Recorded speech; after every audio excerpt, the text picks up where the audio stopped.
Blog Talk Radio.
Everybody, welcome to Morris Talk Live 100. I'm your host, Tarhaka, and tonight we are going to deal with America, relationships, narcissism, and mental psychology. And I thought this was an appropriate topic for what a lot of our people is going through. With the backdrop of a global white supremacy system. And so I wanted to bring some of this out to give us an opportunity to straighten out some things. We're going to be dealing with what is the final chapter in American relationships. What happens in American relationships? What will the Moors do about narcissistic behavior? What is Western narcissism? We're going to get down into all of that, but I want to say that we're going to be converting this broadcast over onto YouTube. And for those of you who are out and about, and a lot of times you can't be here to be on the broadcast and listen to it live, you can always click on the little button right there on the screen over at YouTube and subscribe to my channel. And you can do your catch-up. You can go back and catch up on all the broadcasts that you missed. And don't forget to hit the comment section. If you got a comment about what you heard when you listened, go ahead and comment, and I'll respond to that. You can do a thumbs up or a thumbs down, whichever way you see it. It's totally left up to you. But nevertheless, that's what we're dealing with here tonight. Now, I want you to keep in mind, and let me state what my position is involving this. First of all, I think in a lot of cases, some things are missing that we used to take advantage of a long time ago. You ever heard this thing about courting? You know, what that is you getting to know the individual that you're going to engage in a relationship with. You want to get to know them. What's their temperament? What's going on in their life? What's in their circle? Who are they astrologically? Who are they numerologically? And the whole nine. And during that period of time, both parties are supposed to be feeling each other out. Now, I know that's old-fashioned because we have, today we have what I call a hurry up our friends. She look good or he look good, well, I want to go to bed right away. And then later on down the road, We got fights, police, gunshot wounds and stabbings, and the cemetery and hospitals. Why don't you take the time to get to know the individual that you're dealing with? To me, it makes sense. As far as the numbers are concerned, you got 157-248 and 369. 157-248 and 369. Now you want to understand what those numbers mean, and they'll come into play in the relationship that you're involved in. Who is the individual? What's in their family? Where they from? Tell me about your background. What transpired in your life? And all of this stuff you should know up front before you get down to the motel, or before you start spending money, or before you start sexting. Don't you think? Now, tonight we're going to be dealing with something that I find very, very interesting. I don't know whether or not you all have ever ran into a narcissist before, but I have. And in my opinion, that is a phenomenon. And I want you to know that the only way that a full-fledged narcissist can stop being a narcissist, or at least wiggle it down a little bit, is to get some psychiatric help. I mean, it sounds strange, but I'm here to tell you that that is absolutely correct. A narcissist cannot just outright stop being a narcissist on his or her own. You got male narcissists and you got female narcissists, and they come in all shades and colors and races. This thing here is running rampant across the United States of America and in other countries too. And you have to ask yourself a question, because you hear, sometimes you listen to certain people and you don't automatically equate it with them being a narcissist. But after you listen to them and really, really listen to what they're saying, you will see the narcissism written all over. And once you spot that, you got to get out of it. You got to back up. You got to turn that loose, because that ain't going nowhere. They'll come at you good as gold. Next thing you know, they're turning the Jekyll and Hyde on you with that narcissism. But nevertheless, we're going to get down into the broadcast, and I'm going to start with these commercials, and we will hear a plug from Dr. Francis Wilson, a psychologist, and we have another psychologist that'll be on. We're going to deal with a narcissist that has actually gotten treatment and what he has to say about himself. If there's anybody who can tell you about a narcissist, it's him. And we want to know about the female narcissist. Okay? We're going to deal with that. So we got mental psychology, narcissism, relationships, and all of this business going on here tonight. And don't forget the number to dial into the broadcast is 563-999-3434. If you have a question or comment, press 1 on your phone. That'll give me an indication that you have something to say. Okay, the chat room is wide open. We're going to commercial. Be right back. Okay? Once again, don't wait until it's too late. Hi, I'm Tarhaka. Get out of debt now. Use what you already have at your disposal. Try living in the private for the first time in your life.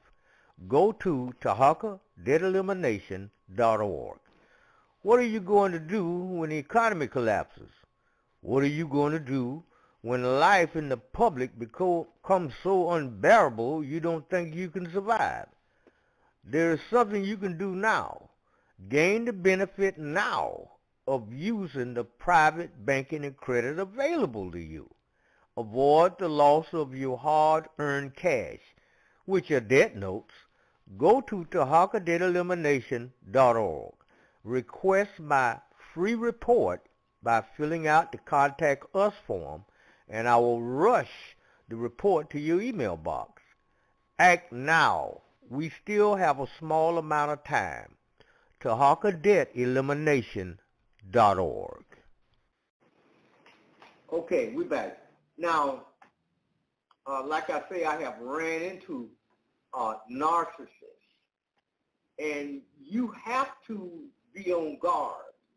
You have to pay attention to what's going on with this individual, especially when you first meet them, because a lot of times they'll come to you in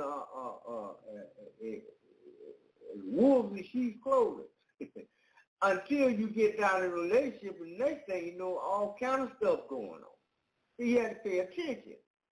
And our people are destroyed for a lack of knowledge. We got to change that situation. We got to read and learn about this kind of thing. Okay? We got to learn about it. And now we're going to go ahead on, and I want to hear from a narcissist right off the bat. I want to hear from one. Okay, now this, he's going to talk to us about love. So y'all pay attention to what this guy got to say. What is going on, beautiful people? Welcome to another episode of the Narcissist Code. I'm your favorite self-aware narcissist, Mr. Lee Hammock, better known as Mental Healness, across all social media platforms. This is your first time seeing my face or hearing my lovely, lovely voice. I'm a diagnosed narcissist, and I use my platform on social media to raise awareness for NPD, get more people into therapy, and also to validate the victims, survivors, and thrivers of said disorder, toxic traits, all that other good stuff and bad stuff. Today's episode is going to be about how do narcissists show love? How do narcissists demonstrate that they love you? How do narcissists exude love towards you?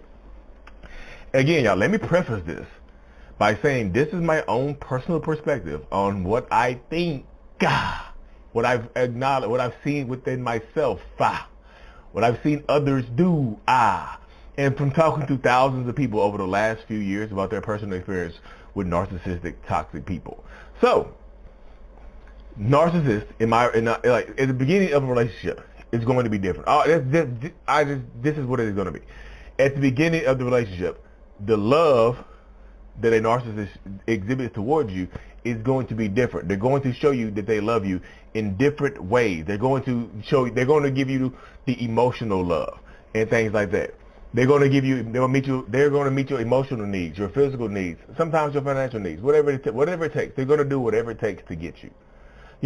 But over time, the way that they show you that they love you could just be physical presence. This is present, not like physical. Well, it could be physical gifts, like giving you necklaces and stuff like that.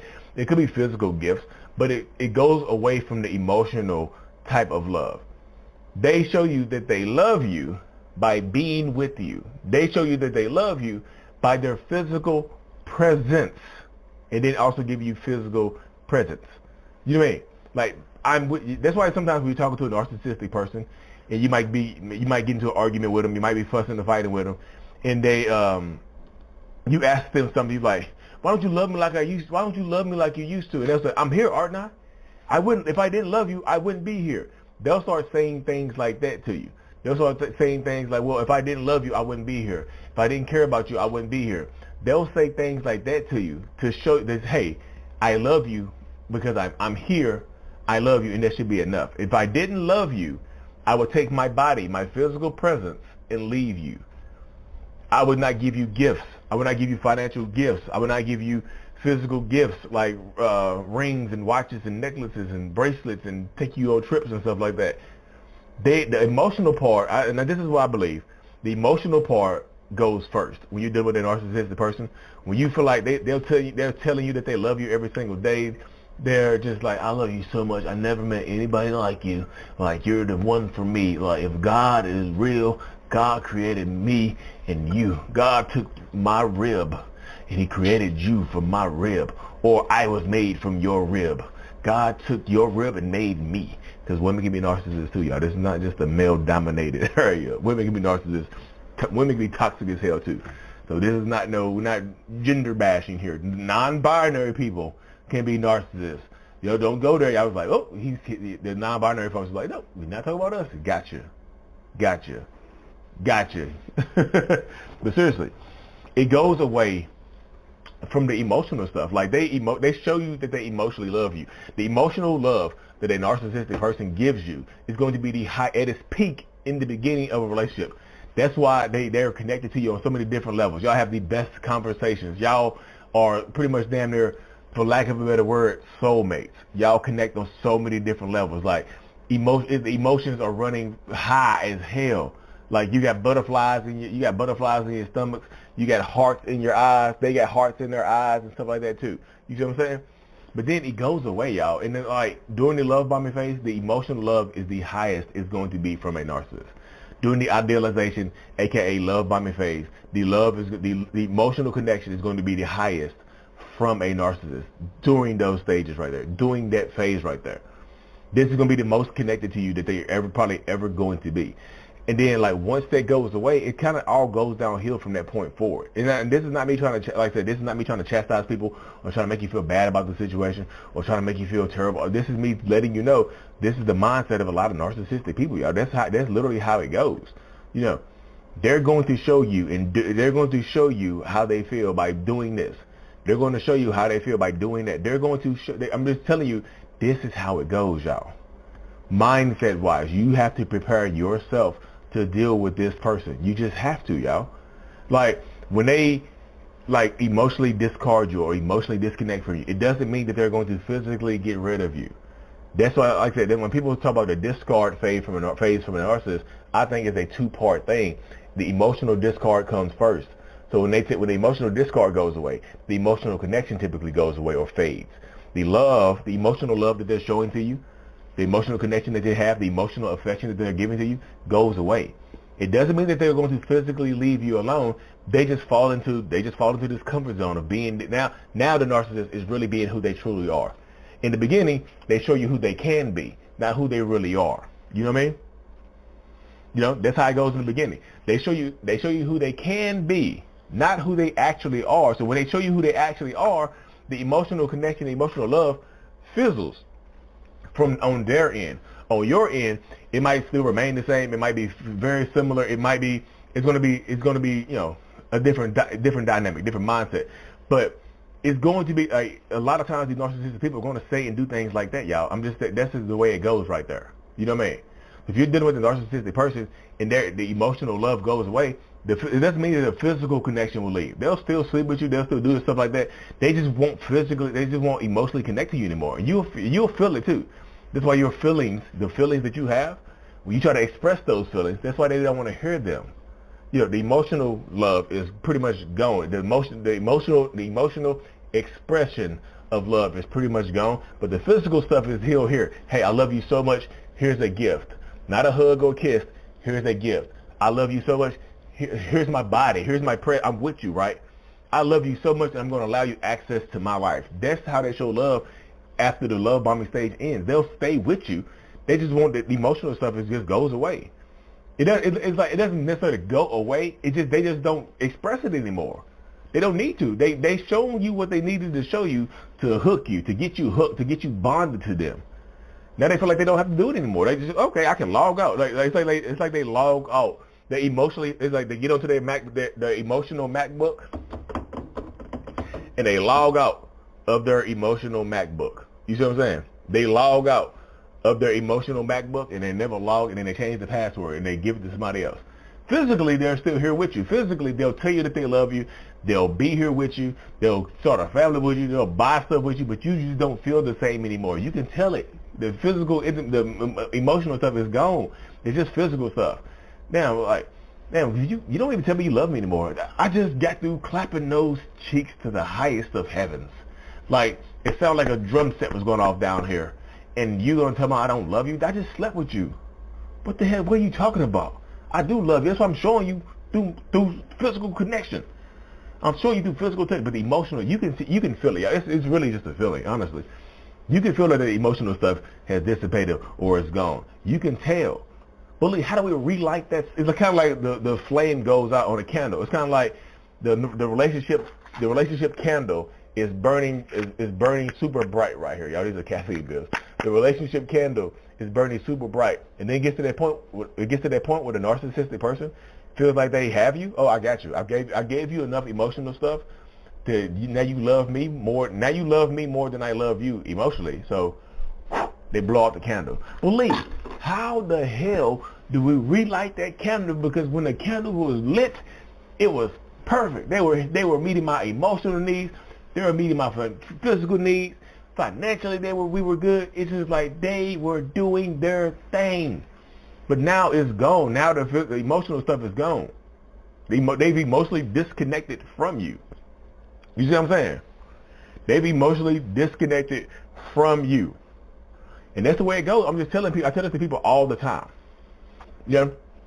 But it takes work. It does take work to do. It's a struggle. It really is a struggle. So if you're dealing with a narcissist or a toxic person or whoever, you have to understand that like the emotional stuff, just because the emotional stuff is gone, doesn't mean that the physical will leave. They will physically remain with you for years, decades even. But the emotional stuff, you can tell if you're on the receiving end or the other side of a narcissistic relationship, where you're the one who's dealing with this narcissist, you know exactly what I'm talking about. But you can feel that the emotional stuff is gone. You can feel it. You can tell. When you try to talk about it, they don't want to talk. They don't want to hear about it. You know exactly what I'm talking about. You know that feeling that I'm talking about. Believe you're a narcissist. How do you know? Because I'm a self-aware narcissist. I'm a clinically diagnosed one. And I'm one of the most self-aware narcissists in the world. I have done so much inner work on myself that I know the feelings. I know when I emotionally disconnect. I just don't look from the narcissist perspective. We look at you differently. We just do. It's just like one day you're the apple of my eye, but now it's like one day you're the apple of my eye, but the next day you're not. One day the candle looks burning bright, the next day you're not. And the reason behind this, I know you're going to ask the reason. The reason behind this is because the idealized image, this perfect image that the narcissist has created of you has been shattered. It's gone away. But guess what? It's going to go away. There's an emotional expiration date on every toxic narcissistic relationship. What I mean by emotional expiration date is means sooner or later they're going to emotionally disconnect from you. You can't, you can delay it, but you can't stop it. It's like Thanos from the Avengers. I am. Run from it. Hide from it. Destiny finds you all the same. I am inevitable. Snap. Finger snap. That's how it goes though, y'all. But anyways, y'all, hope y'all have the rest of a great day. I keep these videos around 11 minutes. The Self-Love Journal is available on Amazon. I Love Me Self-Love Journal. I'll be in Sydney, Australia this time next week, the 12th through the 17th. I'm thinking about if you're in the Sydney, Australia, New South Wales area, I'll be over there for a few days. Checking out the scenery. If you're in the area, let me know. Shoot me an email. Just, hey, Lee, I'm in Sydney. Anyway, y'all, like and subscribe for more. Mental Illness is out. Peace. Okay, there you have it. And, born in the flesh, died in the war, narcissist. He's telling you. Now, we don't want to get that confused with a toxic individual. And you wind up in a toxic relationship, or a person that has this ego and pride. We don't want to get them confused with that. But nevertheless, I wanted to bring that information out right there so we can have an individual is a narcissist. He tell you, I'm a narcissist. He had to go get some psychological help for his situation. And keep in mind, I told you that a narcissist cannot stop being a narcissist. And when you run into that, you a lot of times you hold a conversation with them. You have to get out the conversation. Just shut up, back away, get away from it, because there ain't nothing you can do with a narcissist. They don't. In a lot of cases of narcissists, you got all the facts and can prove it. You might even have the books, the articles, so they can read for themselves. But a narcissist is not interested in knowing the truth. They're only interested in saying what they believe is right. There's that word again, believe. Okay? Now, what we're going to deal with now is relationship. How does the sisters feel about their relationships with brothers compared to the white male? I want to hear about that. And I want you to let me know what you think. if you're not listening to this broadcast tonight, make sure you give me a comment on this over there on YouTube once we convert this stuff and get it over. Get it out there. But we want to look at what the sisters got to say. Some sisters. Now, this ain't all of them now. I have actually been out on a date with a sister. Nice restaurant, beautiful ambiance, everything is fine. And she told me that she had been out on a date with a white guy. And he acted as if she was the only person in the room. I said, is that right? I said, well, what I want is the waiter to bring me the check. So I get as far away from you as I can. Because I have no further interest. But anyway, that's just me. Now, you might see it a little bit differently. That's totally left up to you. But I don't, I didn't feel like, a lot of people in the room. That's the way I see it. I mean, if you enjoyed it, I'm glad you did. If you enjoyed that. And so what we're going to do now is we're going to deal with a little bit of the relationship and what this sister's got to say. This particular sister, well, these sisters put this information out. And once again, I want you to let me know what you think. Okay? All right, here we go. Y'all pay attention now. Black men, y'all gonna be pissed off today.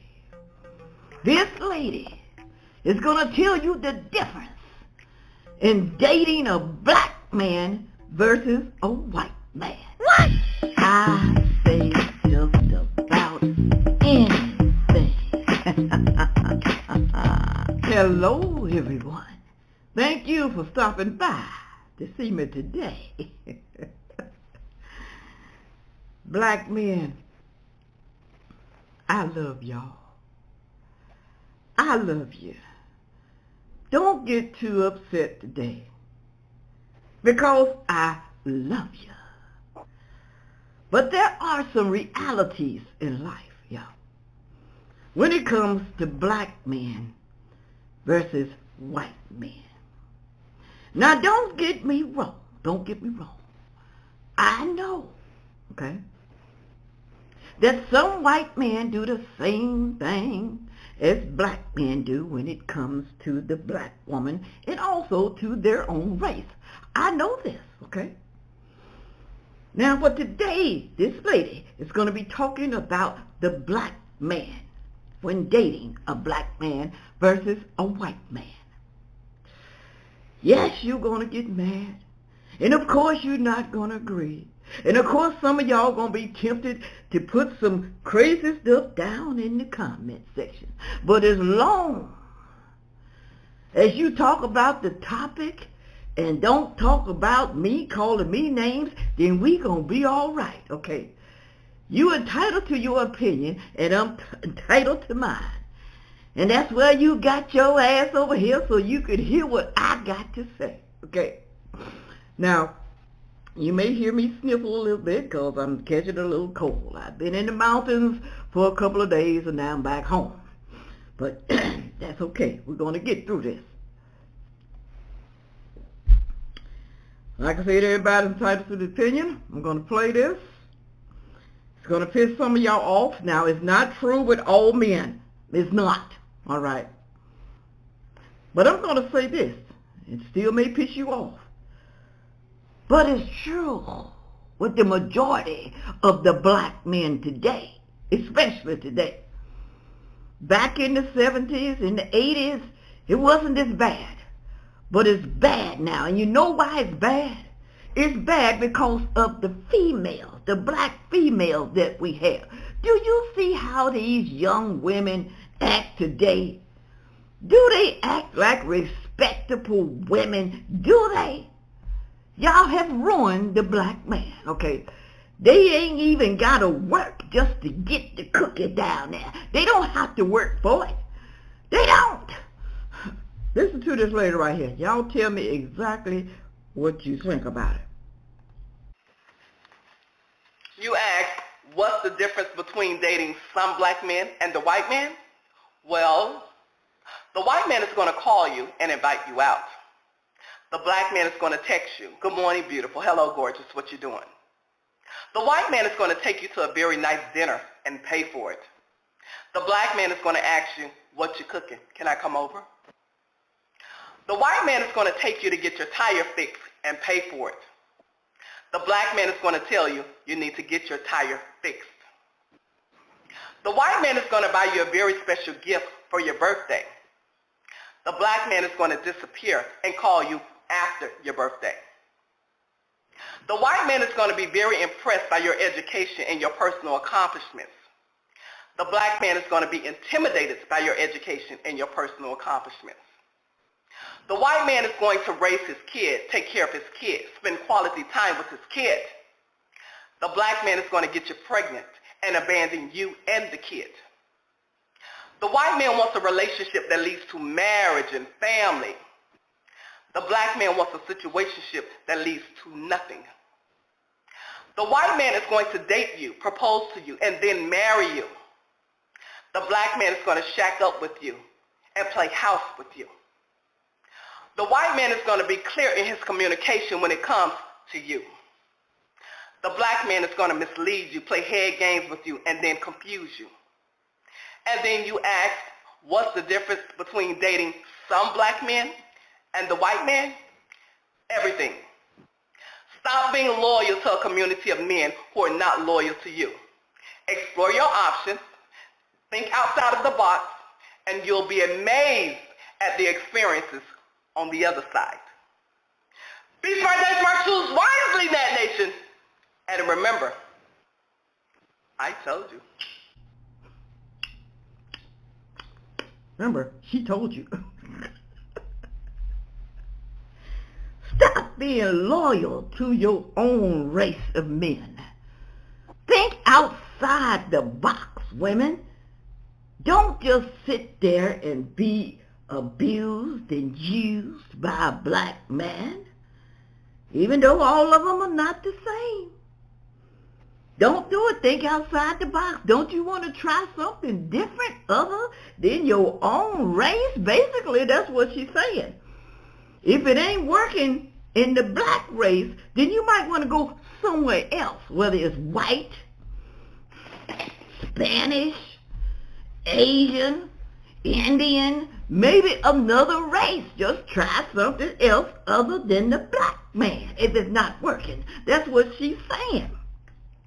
Now, is she wrong, people? Is she wrong? She said the difference between dating some black man and the white man, she says. She said, some of y'all are not that bad, okay? And she calls herself a black queen. Now, I want to know, y'all tell me this down in the comment section. If a white woman calls herself a white queen, is that racist? I want to know, put it on down there. Is it racist? Why can't there be a white queen? Why white women can't say, I am a white queen? Y'all know good and well y'all be pissed off as hell if a white woman said that. She said, white is going to call you. Black man is going to text you. Good morning, beautiful. How are you doing? That's what a black man is going to text. He ain't going to call you on the damn phone. He ain't going to call you. I've seen it in this new generations. You know what? They don't talk on the phone. They text. They text. White man take you on a nice dinner and pay for it. Black man asks, what are you cooking? Can I come over? Hell no, ain't no man ever did that to me. Because they know. They know. You know, men can kind of sense what type of woman you are. Because if you kind of clingy to a man, they know they can do anything to you. Anything that they want to. You're going to go along with it. Not me. White men take you to go get your car fixed, your tire fixed, and pay for it. They pay for it. Black man, girl, you need to get your tire fixed. Maybe I'll take you there, but I sure the hell ain't gonna pay for it. I can't be with a man like that. Oh no, I can't be with a man like that. White man, buy you a very special gift for your birthday. Black man, he disappear and call you after your birthday. Now, I've seen that. Not with me. Not with me. I've seen it with other women. Even holidays, Valentine's Day, Christmas Day, disappear. Don't see you until after the holidays. But y'all put up with it. You put up with it so you can't say nothing. Don't get me wrong, yeah, some white women put up with stuff like that too. It is, y'all, it is, okay? But she's talking about the black woman today, okay, and the black man. She's not saying all. Let me say it again. She's not saying all black men do that. She said some of y'all. Black man, he's going to be intimidated by your success. If you're successful on a business, he's going to be pissed off. He's going to feel like this small. Even though you way up here making the money, he's going to feel this small. Well, I want to know, white people watching me, do you feel, especially white men, do you feel this small when your woman making way more money than you? Or are you happy and satisfied? White men, they want a relationship. Not all of them, okay. But she's saying the majority of white men and the majority of the black men don't want a relationship. They don't. They don't want to be married. They don't want kids, okay. Well, they may want kids, but they don't want to be with their kids. What race is the most unmarried? Is marriage for white people? How the African-American marriage decline affects everyone? During the past half century, African-Americans have become the most unmarried people in our nation.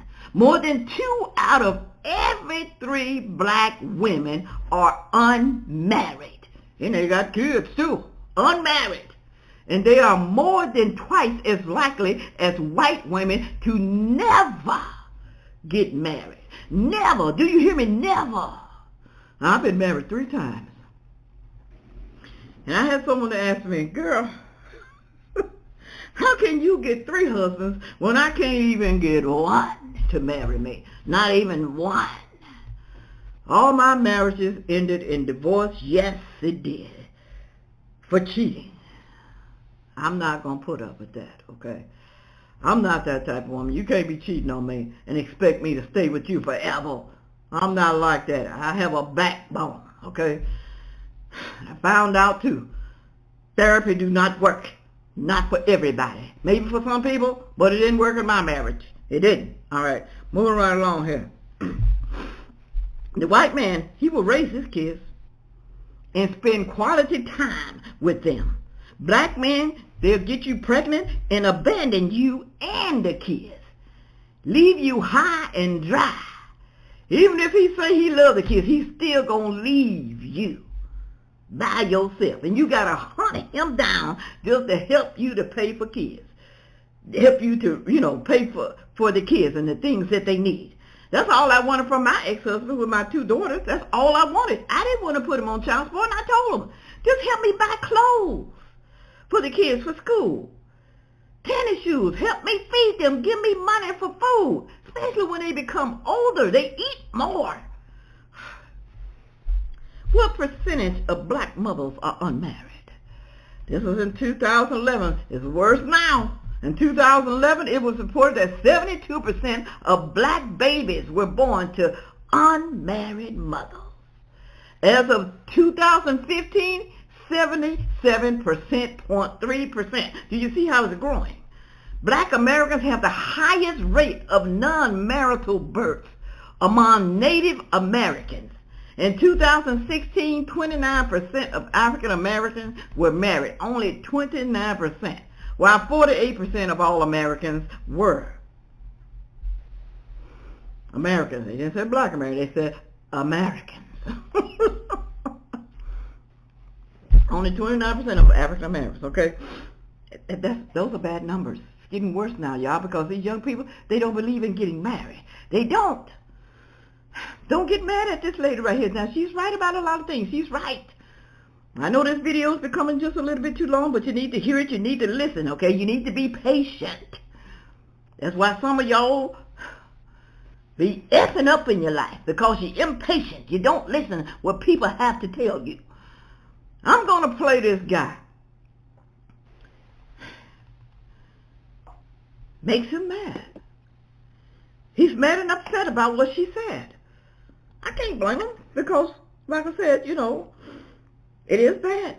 But he's going to admit some things. Listen, listen.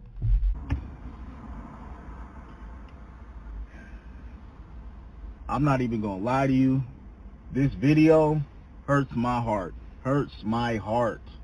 I don't give a fuck if it's true. It hurts my heart. We should be empowering our black men.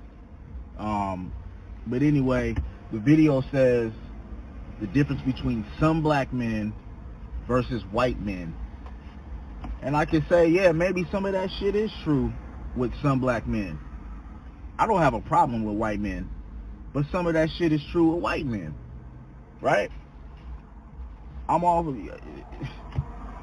some of that shit is true for white men. Now, if I made a video doing that and comparing the difference between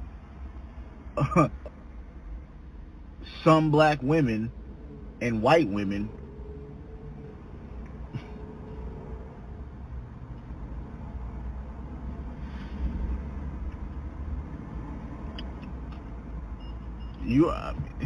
you already know what the issue's finna be, right? But see, at least for me, I don't do that, because it's not whatever she's talking about. That ain't fully true. Every race do that shit. Every race does whatever the fuck she's talking about. Every race do that shit. So I just don't think. I mean, you're entitled to your opinion. I just kind of think that it's like, damn, like. And then I'm just like, are you? Like, there's plenty of men that take care of their kids. You know what I'm saying? Call you in the morning. And I know you said some, but it should say what some black men do versus some black men versus some white men, because white men do the same shit too. Asian men, some of them do that. You know what I'm saying? My Filipinos, my Uses, my Mexicans, all that. Everybody do that shit. But that's cool though. I just hope that you men see this, and instead of complaining, because I'm not complaining, I'm just kind of pointing it out. Instead of complaining, bro, that's what she's saying. Let's just do better, bro. Let's just do better. Let's just prove her wrong. We ain't got to prove her wrong. Prove whoever the fuck, you know what I'm saying, we trying to show that we want to be with them. Let's just prove them wrong and just be better as men and not do whatever the fuck she talking about. Because I don't want to be put in that category. That ain't me. I know it's some. I don't give a fuck. I'm some black man. So, you know what I'm saying? Let's just do better, fellas. Fuck what the fuck she talking about. Even if it's true, you know what I'm saying? Let's just do better, fellas, because that video hurt my heart, bro. I'm not even going to lie to you.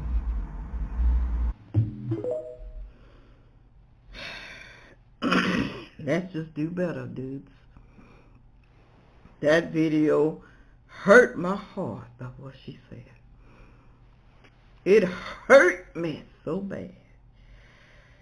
It hurt him because it's true, y'all. Okay. Yes, he's right. It's not all men. He said, I don't care if it's true. He said, this video hurts my heart. It hurts my soul. I don't even have a problem with white men. But some, that is the truth with white men. But it's true with white men. That's what he's trying to say. White men do the same thing too. If I made a video about some black women and white women, y'all be pissed off. Y'all will be pissed off because some white women are better than you black women. A lot of them are better than you black women because the white women cater to the black man and the black woman is hard-headed. Oh yeah, that's what they think, y'all. That's what they think. You can't have a mind of your own, though. You can't have a mind. You can't think for yourself. You're going to have to bow down. And they said the Asian women and the white women, y'all bow down to the black man. You bow down. I beg to differ on that because I know some mixed couples. And the white woman ain't bowing down, all right? But every race does it, he says. So you just can't say that the black man is doing that to his woman. Every race does it. But see, people misunderstand, y'all. Listen to me closely before I close. People misunderstand. They're saying, the woman is saying, yes, I know that there's some black men. She's not saying all black men. Yes, it happens with white women to white men. They do the same thing as black men to their women. But what they're saying is that y'all not understand that it mostly happens with the black man. This is what the black man does to his black woman, his black so-called queen, that he's calling her a queen. The percentage is higher, right? I showed you the marriage. They're not marrying like they do with Asian people, Spanish people, white people. Black men don't want to get married. They don't want the responsibility. And then you got to ask yourself, why? Is it because of the black woman messed it up? She got all them kids depending on Uncle Sam, depending on the federal government, just laying up, gapping her legs to anybody. Well, I want to say this to you, black man. You sticking your dang-a-lang up in there, reproducing, okay? You helping her out. Then you leaving your baby. If you don't want nobody to talk about you, do right. Take care of your kids. Even if you ain't with the woman, take care of the kids. And stop having babies. This goes for the woman too. Any race woman. Stop having babies by people you don't even love and people you barely even know. Why do y'all do that? Why? Keep your damn legs closed. We sick of y'all with all these damn babies. And then you expect the taxpayers to take care of them. That goes for any race, like I said. Oh, Lord. Yes, it's bad in every race, yes. But black people, y'all percentage is mighty high. Basically, that's what she's saying. I know y'all don't think so, but it's true. Put it on down there in the comment section and let me know how y'all feel about it. And like I said, don't be attacking me, okay? Because I ain't gonna lie to y'all, okay? I'm not gonna sugarcoat a damn thing just to make you happy. I'm not gonna do it. And with all that being said, make sure you like, share, comment, and subscribe. And watch the next video coming up. Thank you. Yeah.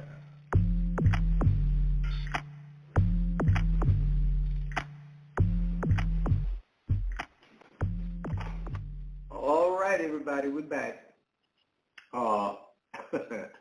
Well, there you have it. And I have seen it from both ends. I used to sit out in front of the house sometimes, and this white woman, she had about 4 babies, little children. And she had this brother, he pushing the stroller, him and all the children walking behind her, and she turned around and said, well, you can't move no faster than that. I moved faster, I can't. I said, wow. Ooh. Then I was employed on the job one time, and we had this little white girl in there, a little blonde, blue-eyed girl in there. And I noticed that this brother used to come over there to the job every day and get his car keys and get in a car and drive off. And the all the white men in the restaurant, they trying to hit on her, and she ain't budging. And I say, is that your boyfriend right there? She said, yeah, that's my boyfriend. I said, okay, well, you little brother then. Oh, yeah. I've never been with a white man. My mama has a black man. And I love him, and my mama loves her man, and that's just the way it is.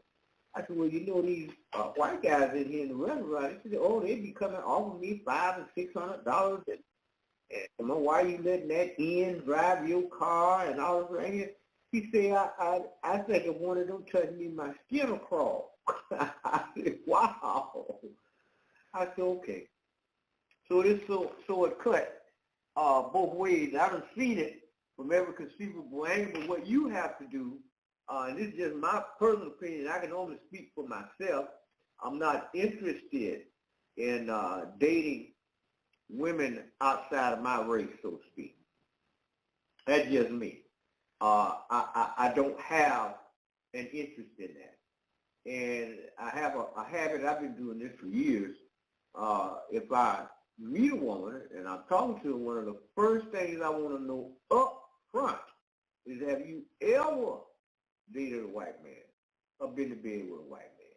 And I expect an honest answer. And so I know what to do with you immediately. Ain't wasting no time. Anyway, everybody got their own preference, how they seeing things. And so I've been dealing with psychology of our people for years. And I ask questions up front because you remember I just told you about the courting phase where you get to know the individual. When you ask questions, you find out up front what's it, you know, where you been, what you tell me about what's gonna happen in your life, what you done. But anyway, and I base my decisions on what I know and the information I got, and then I'm gonna look to make sure all that is checked out and is verified. Keep my ears open to that kind of situation. And so you'll know what you're dealing with. Because everybody has a circle. And you have to be careful about what you let in your circle. Because a lot of times you let something in your circle, you can't get it out. You know, you got people that's permanent fixtures in your circle, like your family members and stuff, and your children, and those are permanent fixtures in your circle. But then there are other people that come about during your lifetime, and they want to get to know you. They like being with you. They want to talk to you and stuff. But you have to investigate everything before you're allowed to be a part of your circle. But let's get down into this thing with the black woman and narcissist. But, well, before we get to that, let me go down here and deal with what is narcissism. Let me find this here and deal with the narcissistic community. Well, first of all, we're going to do signs, 10 signs a black woman is a narcissist. Let's check that out.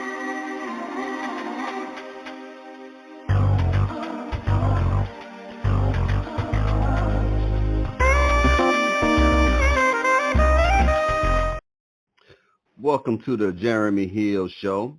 Now, what I'm going to talk about today is narcissistic behavior that we see in the black community, especially among our black women. I'm going to play some clips with the intention of teaching my points of view and my opinions to educational purposes, and I'm using it out of fair use. Now, I want you to pay close attention to over 10 signs of narcissistic behavior that you see in today's modern day black woman. Let's begin, gentlemen. One moment.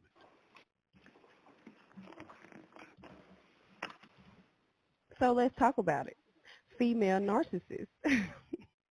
So the first thing a female narcissist like to do, baby, they're going to blame you for every mistake that they made. Not you, but them. Another thing they like to do is they are going to take pleasure in your pain. This is facts. A female black narcissist will always find pleasure out of your suffering. They will also be the cause of your suffering. And they will blame everything on you because it makes you look weak and makes them look strong. They love to stand on top of a man. They love to be above the man. They want the man to be beneath their feet. A female narcissist is self-centered, selfish, greedy, difficult to be around, difficult to get along with, very argumentative, and very ungrateful. They're going to take pleasure in your pain. They love to see you hurt. They'll do things to get a reaction out of you, meaning they like to see how much love you have for them. They will make up a whole story about them probably going out, or their ex want them, or they'll just, do all kinds of things to make them seem more important than what they really are. That is also the truth. A narcissist will intentionally attempt to make you jealous, to make you feel as if you are not good enough, to make you feel that you are lacking when you are in reality not lacking a thing. It's all about breaking your mind. It's all about breaking your spirit. It's all about breaking your soul. They want to crush you. So they'll bring up things like the ex-boyfriend want them, or they may be going to Atlanta on girls' trip, or they may go to here and there, and they will always make it seem like they're living such a great, wonderful life without you. This is one of the many red flags and highlights of narcissism. This is what these women are. They just like to get a reaction out of you. Female narcissists, they love to get a reaction out of you. They thrive off that. And another thing they like to do, they want to ruin every relationship you have. Like, especially your kids. A female narcissist, they go after your kids first. They want to turn you against your own kids before they don't even want to build a relationship with your kids. If you say, okay, I'm finna go, it can be a holiday, I want my kids to come over, they're going to try to find a way for you to not have your kids come up. They want you to go on vacations without your kids. It's just something that they do. The sad thing about it, most men are attracted to female narcissists. It's because most female narcissists, they're very confident. They know exactly what they want. They go after it. They just love it. I disagree with that point because most female narcissists, the only reason why they are confident is if they are attractive. See, this feeds their ego. When they are attractive, they think they can have any type of man at the drop of a dime. This is where that particular part of confidence comes from. But a lot of female narcissists are extremely insecure. And most men love that. They love a woman who's independent, confident, competitive. Baby, she's gonna be, two people can't be too dominant. Like, a woman gotta be, a little soft, but like female narcissists are overbearing. Like, they just superficial. And it's just something that they can't help. But most men are attracted to them. And same as a male narcissist, a female narcissist will screw the living life out of you. I mean, they are very, very good in the bed. Female narcissists, maybe they'll give you anything you want when it comes to bedroom pleasure. But that's something that most men, if you talking to a female narcissist, that's just something that you really, really need to look after. Like, you need to look out for those type of things. Because, baby, they are out there. And they are some serial cheaters. That is 100% true. A narcissistic woman, especially the black one, in my most humble opinion, are serial cheaters. Because they feel that the world is theirs. They believe that the world is an oyster. And they can do anything that they want to do. And they can have any man. Even if a man breaks up with them, or if they break up with that man, they will always believe they can have that man back.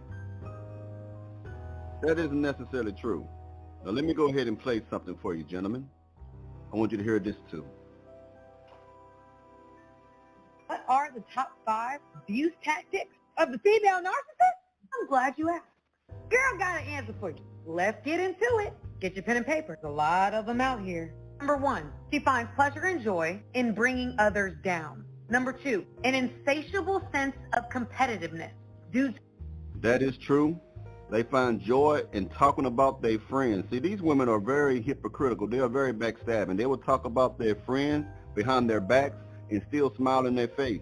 They will always be in competition with their friends, their girlfriends, but also with you. If you are having success of any kind and you are in the relationship with a narcissist will become jealous of your success. A narcissist will hate you. A narcissist will become envious of the man that she is with. It sounds insane, but it's true. I have been with one of these creatures known as a narcissist, and they are emotionally draining, mentally draining, physically draining, spiritually draining. When they are done with you, or when you are done with them, you will feel drained. You have to recharge. You know what I mean? So they play all types of mind games. You'll get over it. You know what I mean? It don't take long to get over a woman like that, to be honest with you. But they are out there. An insatiable sense of competitiveness due to pathological envy and the need to be the center of attention. Number 3, sabotages your close relationships, stirring conflict within your social groups, leaving you more isolated, i.e. more vulnerable. This is true. They'll go back and tell people negative things about you, never none of the good things that you have done for them, or they may outright lie about you just to be the victim. A narcissist loves playing the role of a victim. Do you understand? They want to make you look like the aggressor. They want you to look like you're just horrible. And the reason why a lot of them do this is because they know that you was a good man.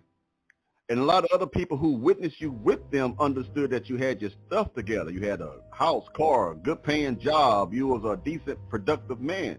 And they looking at her like, how could you not make that work out?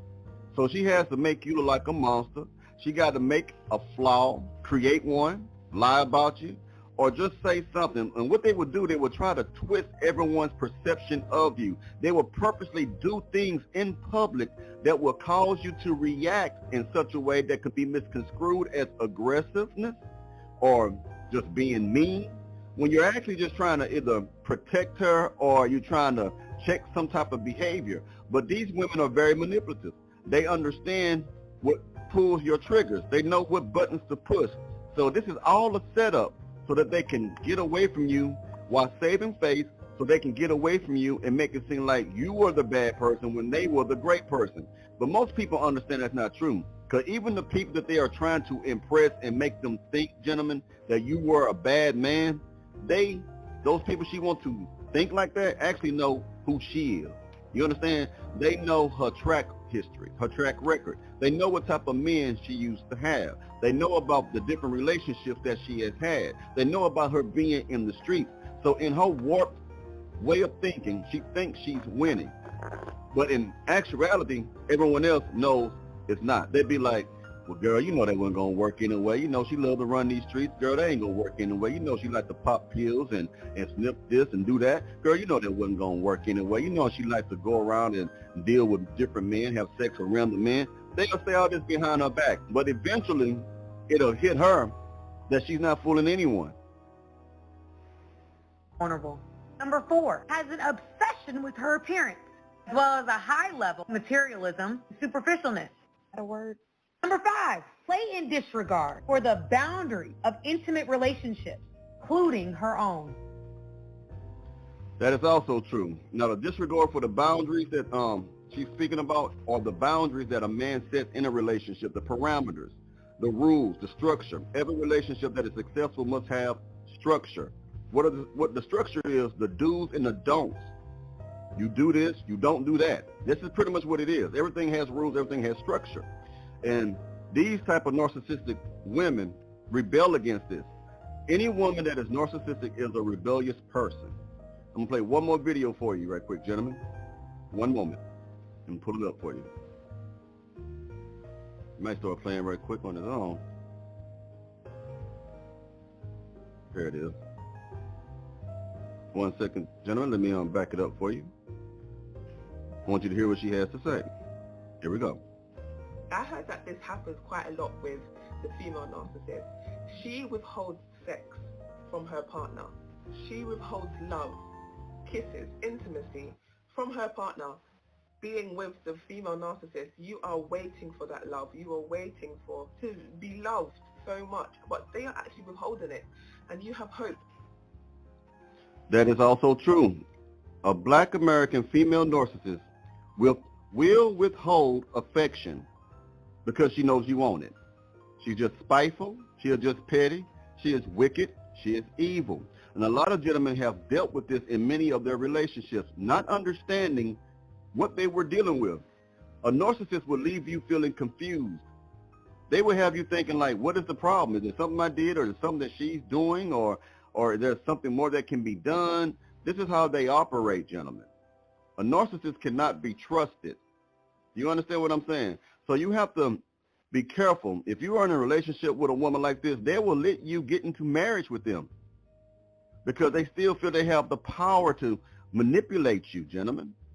These are the main women who leave relationships. Most women who brag about leaving relationships are narcissistic women because they feel that they have thrown down their supply, the supply being that source of attention that they get from you, gentlemen. There are plenty more fish in the sea. These particular women are the piranhas. Well, you let me know what you think about this subject, gentlemen, and I probably will be live streaming shortly as well. After that, I got some plans for this evening, so I'll see you soon.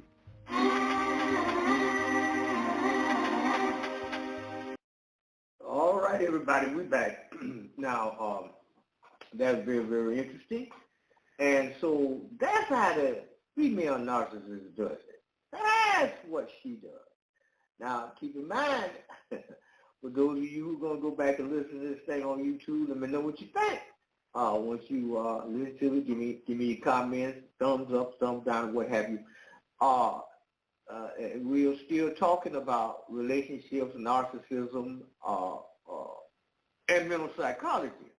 Now, I'm going to ask you a question about this next individual, because we're going to get down into about the men who are narcissists. We're going to get back down to that. But right now, I want to bring an individual on again that I've already played some stuff by him once before, but I want to bring it on again for y'all to tell me what you think. Is this guy have any narcissistic tendencies at all, in your opinion? I want you to check it out and let me know what you think, because I've been checking him out. I've been trying to analyze this fella, and he's quite interesting. But anyway, I'm gonna bring it out, y'all. Let me know what y'all think about this individual. But right now we're going to commercial break. When we come back, then we're gonna go back. All right, everybody. Don't forget, the greatest focal point in your life is when preparedness and opportunity meet. Hello, I'm Tarhaka Amana El Bay. I want to give a shout out to all the brothers and sisters across the country that got our secure party and credit information. It was now officially operating in the private. Keep in mind, you can access the direct treasury account, private banking, knowing the difference between public and private and being able to function correctly. Do that OID. Learn about your 1099s. You can do a whole lot of stuff once you have the knowledge to do so. Go to TarhakaDebtElimination.org. That's TarhakaDebtElimination.org. Fill out the contact us form. Send it to me and I'll send you my free report. TarhakaDebtElimination.org. Okay, we're back. Now I'm going to bring this guy up again. And a lot of people across the United States don't know what to do with him. But tonight, what I want to know from y'all about this guy is whether or not he fits in the category of a narcissist in any kind of way. Okay? coming out of up. your mind. What do you mean? You must be out of your mind. Why do you say that? What would you know that I know that you don't even believe that. About what? You know that I know that you're just saying this for the radio show. No. Because if you think that police brutality is a non-existent issue, then I feel sorry for you. It is a non-existent issue. Black Americans are suffering, not all, but most Black Americans are suffering due to the failure of the family, the destruction of the family, and the lack of moral character. And how did the family get destructed? They gave in to the government under Lyndon B. Johnson. They said, okay, we're going to give you a welfare check, but you can't have a man in the house. Exactly. It was systematic genocide to break up the black family so that there could not be a man in the house. Right. And we're going to take all the extracurricular activities out of your schools, by the way. But what was wrong with them? And we're going to drop drugs down, and we're going to let you go for it. And so what's wrong? And then the blacks decide to follow the so-called leadership. Us blacks, brother. So they stop thinking for themselves. What's wrong with black men and women that they would allow the government to seduce them in that way? America has been afraid of black men ever since they brought them here. And probably the hatred of the fact that the white women don't want anything to do with white men anymore, and they're so enthralled by that black skin and that black sexuality that the white man can't stand it. Nobody's afraid of black men, not even a black woman. I have with me Lunell. Lunell is in studio. She is a comedian, actress, and singer. She has appeared in So I Married an Axe-Murderer. Murderer. So I Married an Axe-Murderer. The Rock, Barat, and Think Like a Man. Thank you for coming in. 1 and 2. I have watched you. Oh, you were in both? 1 and 2, Think Like a Man? Yes. And do you think like a man in real life? I do. You do? And how does a man think? Well, I think a man thinks strategically. Yep. I think men tend to sometimes overanalyze, and I tend to do that sometimes in certain circumstances. And I also think like a man in business. Oh, good. I'm about my business. Why do black people always include, when it comes to civil rights issues and quote-unquote black issues, why do they always include the homosexuals and the transgenders and like all the crazy people? Because it doesn't have anything to do with being black, and they were never a part of the quote-unquote civil rights movement. Why include them in the plight of black people? It perverts what black people are trying to do. Well, you yourself, being a black person, could answer that as well as I could, and you can't say they, you have to say we, because we are but black. I'm not for that. Right, but you are black, regardless. I know, but I would not include the radical homosexuals and transgender. I would include the crazy people in it. Well, crazy is subjective, People may call you crazy. They may call me crazy. That's but why include them, though, in what you're trying to do? What is the purpose of that? I think that the Lord includes everyone. The Lord? And we have to walk in the footsteps. Did you say the Lord? I said the Lord. and I think that some kind of way, us as black people, us, you, me, him, as black people have been a forgiving type of people and all-inclusive type of people. We have empathy for other folk besides ourselves. And I think that now me personally, I believe that our plight is separate from that of the, as you said, crazies or whatever like that. I believe that our plight is a separate one. So why allow them to jump on board whenever, especially when they want to push their agenda? The first thing they do is say, well, this is a civil rights issue, just like black people. They really don't care about black people at all. And liberal blacks, I don't do that because I see what's going on. And they say, oh, yeah, come on board. They join. Why? What's wrong? Well, I can only speak for myself.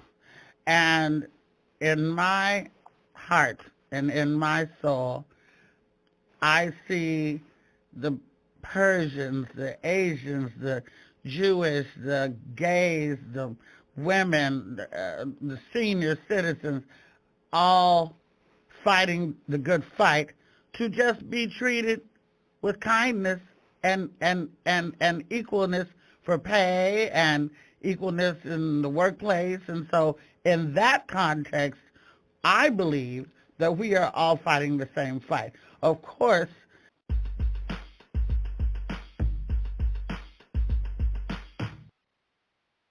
and by the way, happy White History Month. For those who don't know, July is White History Month. I started this month because white people are not recognized and appreciated. And if it wasn't for white Americans, there would be no America, all right? And all these POCs, people of color, who are coming here and who are already here, and you're angry at the white people, if it wasn't for them, you'd be stuck in your S-hole countries. From this point forward, July is White History Month, all right? Tell everybody and their mama about it as well.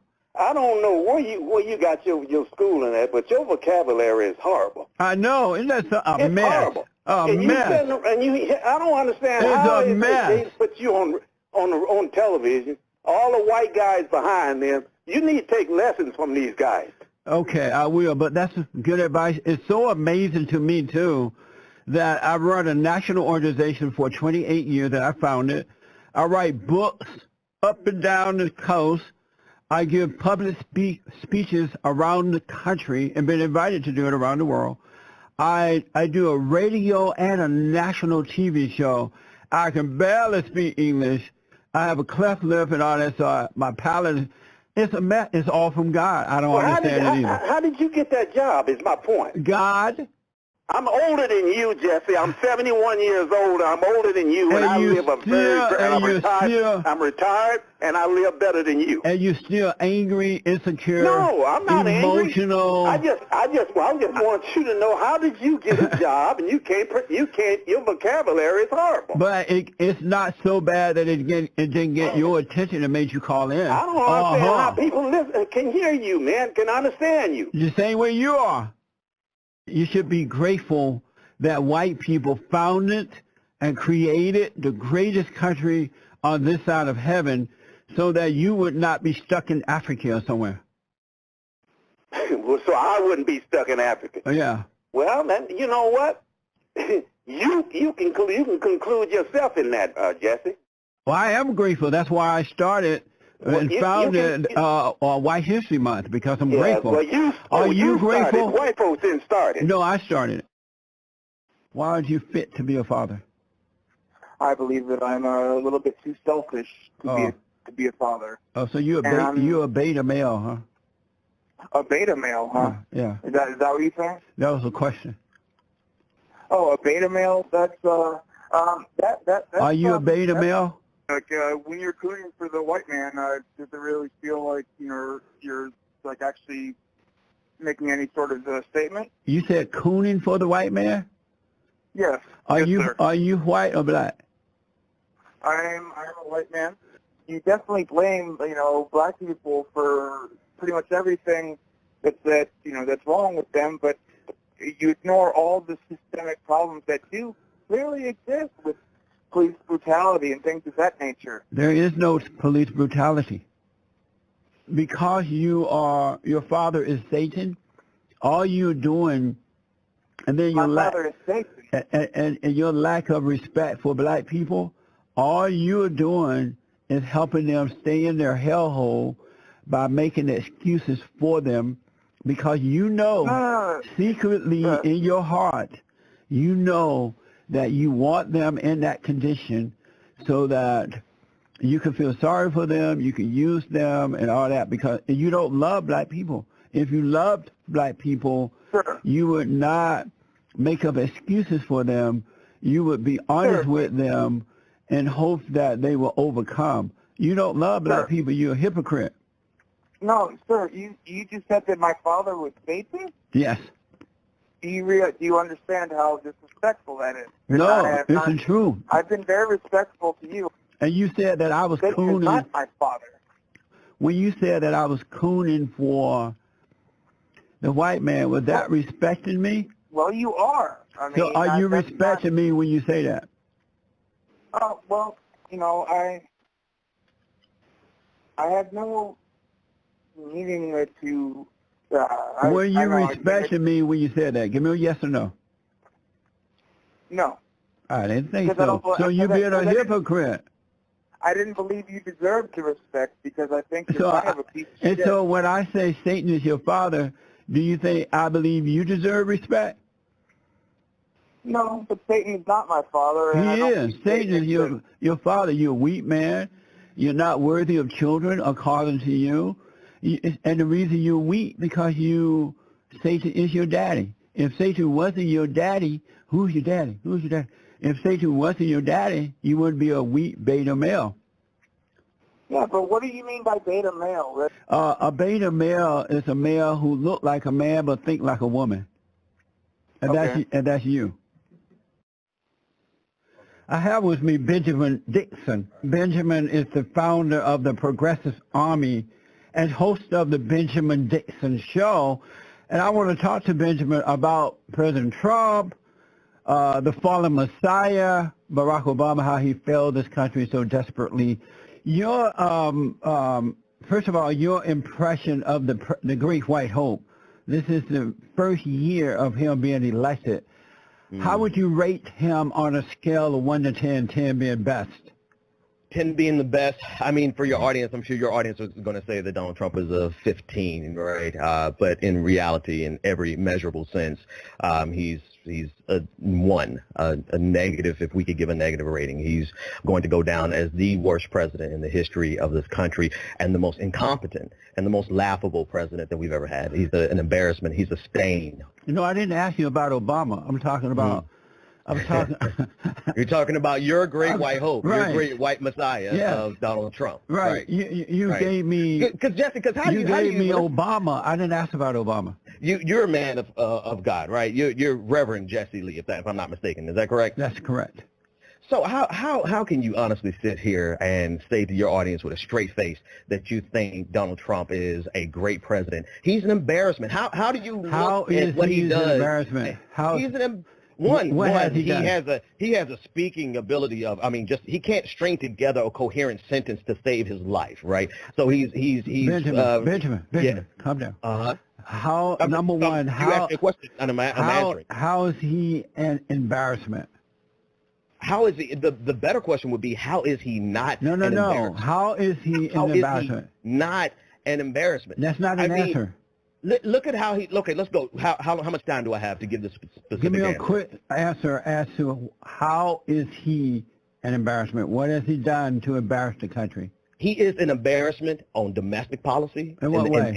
In every sense of the way. No, that's not an answer. In what way? How's the son? How's he? Okay, I'm going to do it from your perspective. How is he not an embarrassment when he couldn't even get? He has the House, he has the Senate, and he has the White House. He can't even repeal Obamacare that you guys have been trying to do for the last 8 years. That should be an embarrassment to you. It's an embarrassment that he's trying to repeal and get 30 million people off of health care. That should be an embarrassment. You're not answering. If your goal, I'm answering your question, he should be an embarrassment to you. Here's number 2. Why he should be an embarrassment to you? Number 2 is because he can't get tax breaks through. This is like the crown jewel of Republicanism, and Republicans are coming out in mass against a bill that should be a slam dunk for him. So from your vantage point, how is he not an embarrassment? You realize you didn't give us anything, right? You're just throwing out words. But President Trump is dealing with rhino Republicans who don't want him there. They don't want to do anything for the country. And in spite of that, he's still moving the country forward when it comes to dealing with the taxes. He now has made a way has been made so that he can take the taxes to the next level. He have put a conservative judge on the Supreme Court. He's brought back jobs already, and he's made a way where companies that left this country because of restrictions or regulations and high taxes are now coming back. talking about the unemployment in Indiana? The unemployment filing have gone down under the president. Are those the embarrassing things that you're talking about? When did Barack Obama's budget end? No, that's when not did the the question. fiscal year for Barack Obama end? Are those the embarrassing things that you're talking about? Well, when did Barack Obama's fiscal year end? When is You're Donald not answering Trump's the economy? question. When does Donald Trump's economy take place into full effect? Are those the embarrassing things that you're talking about? There was, I don't know what state this was in or what this person was running for, but two transgenders won. One Democratic male pretended to be a woman beat a Republican who was against men going into women's bathroom. Are you for transgenders running for offices in our country? Why would we not be? Why should they not be able to run for office in the United States? No, Answer I'm that. asking you, are you for that? Are you I'm in for, support of transgenders running for office? Clearly. So let me answer this two ways. One, yes. Two, I'm in favor for anyone and everyone who's a citizen of the United States to run for office. Why would you not be? Why should they be relegated to not being able to hold office in the United States of America? Just as in the military, if a man or a woman is confused about his or her gender, that says that they're not stable enough to run the country. You were quoted as saying Jesus was a socialist. Absolutely. And I'm just following his lead. Absolutely. As a Christian, you believe that Jesus was a socialist? As a Christian, do you believe Jesus was a capitalist? Answer that question, Benjamin. Particularly, I mean, see, I guess you don't understand that simple principle. Yes, of course, Christ. I mean, honestly, you can't pigeonhole the kingdom of God economic system, and what Republicans and conservatives like yourself have done for an entire generation is try to make You're it not answering inflation. that question either. I actually am answering your question. You're rambling on about nothing. It's really that. Why do you believe that Jesus? What was it about? What's about Jesus? What about Jesus that made you think that he was a socialist? What about Jesus makes him a capitalist I didn't say he was a capitalist either. I never said that. I never said that. Clearly, do you? Okay, so I never said that, and that's not my belief.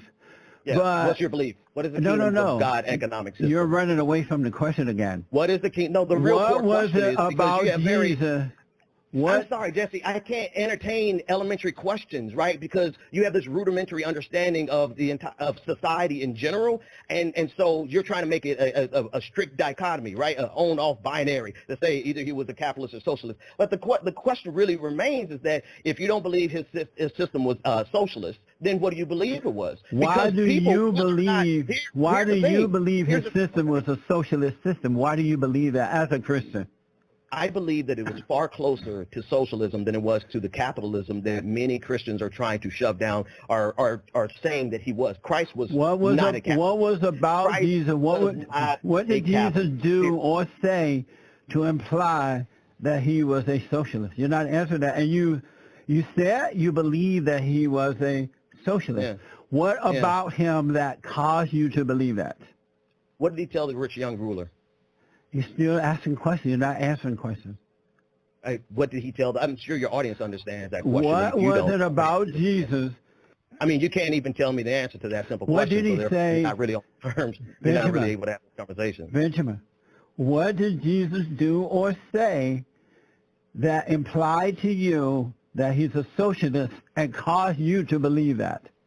Yeah, so, I mean, I just answered the question. No, you didn't. You asked he had the question. a fabulous conversation. He had a fabulous conversation with a rich young ruler. Benjamin, what about that conversation that made you think that Jesus was a socialist? Answer that. What did he say to that guy or do to that guy that caused you, Benjamin, to believe that Jesus was a socialist? Benjamin Dixon, I'd like to know that.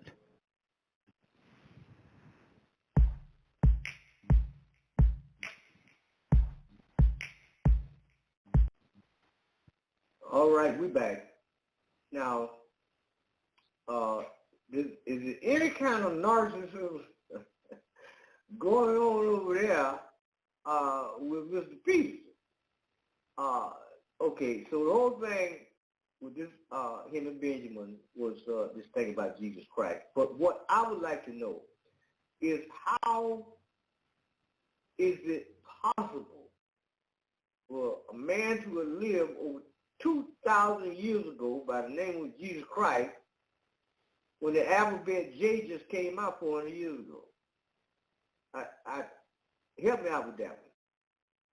There are two books out. One of them is The Historical Origins of Christianity, and at the bottom of the book it clearly says there's never been a man in the history of the world by any race, creed, or color by the name of Jesus Christ. Okay, get that book by Dr. Walter Williams, and then you can look at that from a whole nother angle. But now we're going to take a little quick break, and we'll be back in a minute. Okay, don't go away. Should be a good idea if y'all had some paper and pencil to write some of this stuff down. But nevertheless, we'll be right back. Y'all hold on a minute.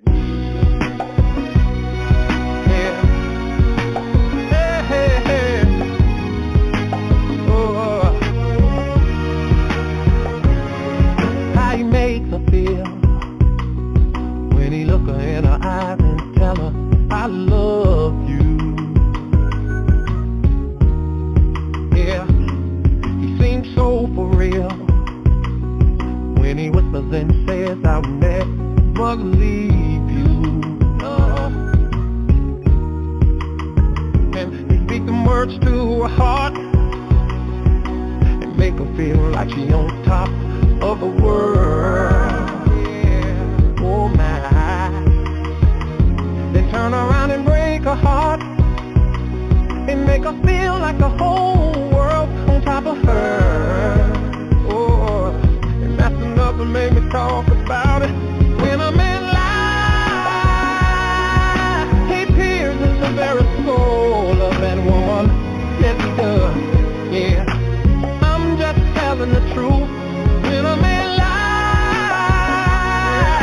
he kills every reason she ever had for loving him. Yeah, mirror, I'm talking to you. Yeah, how he promised her things while he's making sweet love to a man selling big dreams. Yeah, that's what he do. Boy, he can paint the scene with every word out of his mouth. Make her wanna believe, or she believes that everything that he say is true. Now the dreams she bought and the tales he told, Cinderella to the old pot of gold, broke her poor heart and stole her glory, and he left me here to tell the story. When a man lies, he pierces the very soul of that woman. Yes, he does. Yeah, and I'm just telling the truth. When a man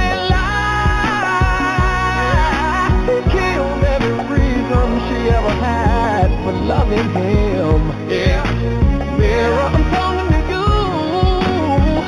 Hey, now don't y'all go and shoot the messenger now. I was sent here to deliver. Y'all can go ahead and call me a lawyer, call me a lawyer, 'cause today I'm representing the woman. When a man lies, he pierces the very soul of that woman. Yes, he does.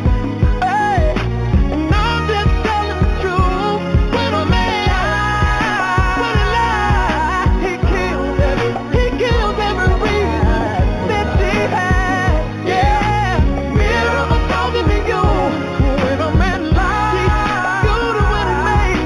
Hey, here's the very thing in the state of my life. Hey, it's all over now. She packed all her bags up and moved out of town. And I heard she lived somewhere off in Jersey. Free from she ever had. It hurt me, loving him. It hurt me. Mirror, I'm talking to you. All right, everybody, we're back. I'm going to deal with the signs of men being narcissists. And don't forget about the earlier broadcast. I mean, the earlier clubs that I played about Mr. Peterson. We I really want to know what you got to say about him and narcissism, if it exists now. If you can say he's one, based on, and I know a lot of y'all have listened to him for quite a while, very, very interesting, and a lot of people who still don't, not familiar with him. But anyway, let's go on down here and deal with how do we know, how will the sisters know when they're dealing with a narcissist, a man? Team Jackson, what's happening? So I've been asked quite a few times to speak on narcissists, or guys who suffer from narcissistic personality disorder, which is something you have to be diagnosed with by a psychiatrist. However, these guys tend to not think anything's wrong with them enough in order to get diagnosed, and for the few who do, they've already done quite a bit of damage on the women who have tried to love them. So as a woman, it's in your best interest to know what symptoms to look for, because regardless of a diagnosis, those symptoms can still have long-term negative effects on you. Now, contrary to the stereotype, it's not just a self-absorbed, conceited guy who posts a lot of selfies, licks his eyebrows, and fishes for compliments all day. Like, that's one part of it. But the single most defining characteristic of a narcissistic man is a guy who thinks the world revolves around him and nobody else's feelings matter. Like, on the dating scene, this can be the guy who ghosts you or wants you to chase him and put in all the work and prove why you're worthy of a phone call or an invitation for a real date. But the most dangerous narcissists are those guys who up front are knights in white shiny armor. I mean, they're becoming, they're enthusiastic and charismatic, fun to be around. The things that they want out of life in a relationship are all very becoming. But once they get into a relationship, a few months or maybe even a year in, they do a 180 into a complete monster. I mean, they treat you borderline, if not outright evil. They're malicious. They neglect you. They disrespect you. The way they talk to you and treat you is nothing like the guy that you first met. The most dangerous part of all of this is that women tend to blame themselves for this shift in behavior, when really all the charming things that he did up front, it was never rooted in his character. It was just to emotionally hook you so that he could mentally have that authority to control and manipulate you later so that you could supply his narcissism. So say you two get in an argument, or maybe not an argument, you just bring one of your concerns to his attention. It doesn't matter how carefully or tactfully you word that concern. It doesn't matter how patient you are to wait for the right time and place to talk about it. Not only does he deny any accountability, he turns it back around on you so that you're at fault. Somehow you're to blame. And not just for that particular situation, but for everything. Systematically, he attacks you on a mental level so that you question your judgment and the way that you perceive reality. Like, for example, if you say to him, it really makes me uncomfortable the way that you flirt with other women. It makes me feel like you have no regard for me nor our relationship. He'll say something like, am I flirting with other women, or is this just something else that you've made up in your head, something else that you're imagining? You've ruined every other relationship just like that, and you're about to ruin this one by making things up out of thin air and then attacking me. That's a narcissist. Or if he says something like, only reason why I flirt with other women is because you don't show me enough attention. You're always spending time with your friends or at work or at the gym. You don't show me enough attention. That's why I flirt. I wouldn't have to if it wasn't for you. This is your fault. That's a narcissist. You see, by constantly doing that, he's able to lower your self-esteem to a point that makes you more susceptible for future mistreatment. Not only that, he subconsciously teaches you that you're lucky to be with him because no other man could possibly want you in all the ways that you are destined to ruin a relationship. Now, another thing that a narcissist will do is try to isolate you from everything or every person that you are currently influenced by or that you go to for comfort. Because if he can isolate you, then he can increase your dependency on him. And if he can do that, then he can increase his control over you and the amount of fear that you have that he'll one day leave you, which also gives him power to make you do things to keep him from doing that, although nothing will. Now, a lot of guys are uncomfortable with their woman dealing with other guys on a close level. But to a narcissist, he don't care if it's male or female. If he notices a close relationship that you have that's adding value to your life, he's going to find a way to throw shade on it, whether it's blatant or whether it's subtle. If you have a close homegirl that you're really close to and she hasn't expressed any discontent with him, hasn't done anything wrong with him or had any argument with him, he'll still say things like, you know what? Deep down, she's jealous of you. She's trying to use you. I'm the only one that you can trust. I'm the only one who loves you for you. She just wants something from you. Or he'll say something like, I don't like the way that she carries herself, the way that she's always going out. Is she starting to rub off on you? And the more that she rubs off on you, the more that you hang with her, the more that you're pushing me away. So at some point, you're going to have to make a choice. That's a narcissist. Another thing that lets you know that a man is a narcissist is if he treats you like he hates you but needs you at the same time. I was about to say love, but not love. He just doesn't want you to leave. Like, he walks all over you. He neglects you. He doesn't care if you're begging, pleading, crying, if you're upset, if you're depressed. He's completely apathetic until you walk out of that door. Then he does things to pull you back. Like, he doesn't want to treat you right, but he doesn't want anybody else to have an opportunity to treat you right either. Because the more that you squirm, the more that you're hurt, the more that you're begging and pleading with him to act right or try to get things right or doing things to try to fix the relationship, the more that you feed his narcissistic supply. And the moment that you get ready to leave is the moment you get ready to take that supply away. Now, the lengths that a narcissist will go through in order to keep you from leaving or to get you back after you've already left, they're limitless. He may use fear. He may use guilt trips and control. He may blow up your mama phone, drive by your house. He may show you flashes of the person he originally presented himself as in the beginning. He may buy you nice things, whatever will work to get you back into that cycle so that the damage this time can be even worse so he can have even more control. The only way he'll be okay with losing you or leaving you is if he's found another victim to take your place. At that point, it doesn't matter how low you're willing to stoop, nothing is going to make him care about the fact that you're willing to leave. And by that point, you'll likely have already caused quite a bit of damage to your reputation, ruined relationships in an effort to get him to care. And that's why every woman needs to be aware of the symptoms of narcissism. But just as important as it is to know whether or not you're currently dealing with a narcissist is knowing whether or not you've ever tried to love one. Because if so, then your healing process is going to be different from the average woman who's dealing with disappointment from dating a guy that she had high hopes for, but it didn't work out. You would have to restructure the way that you see men in general, and most importantly, the way that you see yourself, because both of those viewpoints were damaged within that relationship. The main way to tell that you dated one is if you find yourself after the relationship questioning what it is that you did to cause him to treat you so badly. I'm not talking about faults of yours that you can improve on to be a better wife or girlfriend or relationship partner going forward. But if you try to pinpoint what action of yours caused actions of his that were irrefutably wrong, deplorable, things that you never would have tolerated before meeting him, then you've dated a narcissist. Because that train of thought is implemented by a narcissist on his victim so he doesn't have to take accountability for his actions, because she does. Now, I'm not saying that you're a lost cause if you've ever been in that situation, because you're not, but you do have work to do. And if you're currently in it, then you have distance to create, because there is no making it work curing a man of his narcissism. And any effort to do so is only going to leave you sick. So, y'all let me know what you think in the comments. I'll holler at y'all later. Peace. Okay, there you have it. Brother, you did a wonderful job. Broke it down straight on down. And so what I would recommend that you all do is go back and listen to this over and over and over. Especially if you get in a relationship, you meet a man or a woman, and they start exhibiting some strange behavior, you may be dealing with a narcissist. But now we're going to take another little spin, and because, see, in a lot of cases, what goes on in this country among our people is based on the system that is in place. And we find it difficult to equate that this way. The reason I'm saying this is because they accuse Louis Farrakhan of being a racist. No, the man is not a racist. He's just reacting to racism. You see what I'm saying? And then for the relationship going on between the brother and sister, Muhammad Ali said it best. Blackbirds are always with blackbirds. Redbirds with redbirds, sparrows with sparrows, lions with lions, leopards with leopards. But what this system wants you to believe, well, we all need to be, mixed up. Nevertheless, y'all.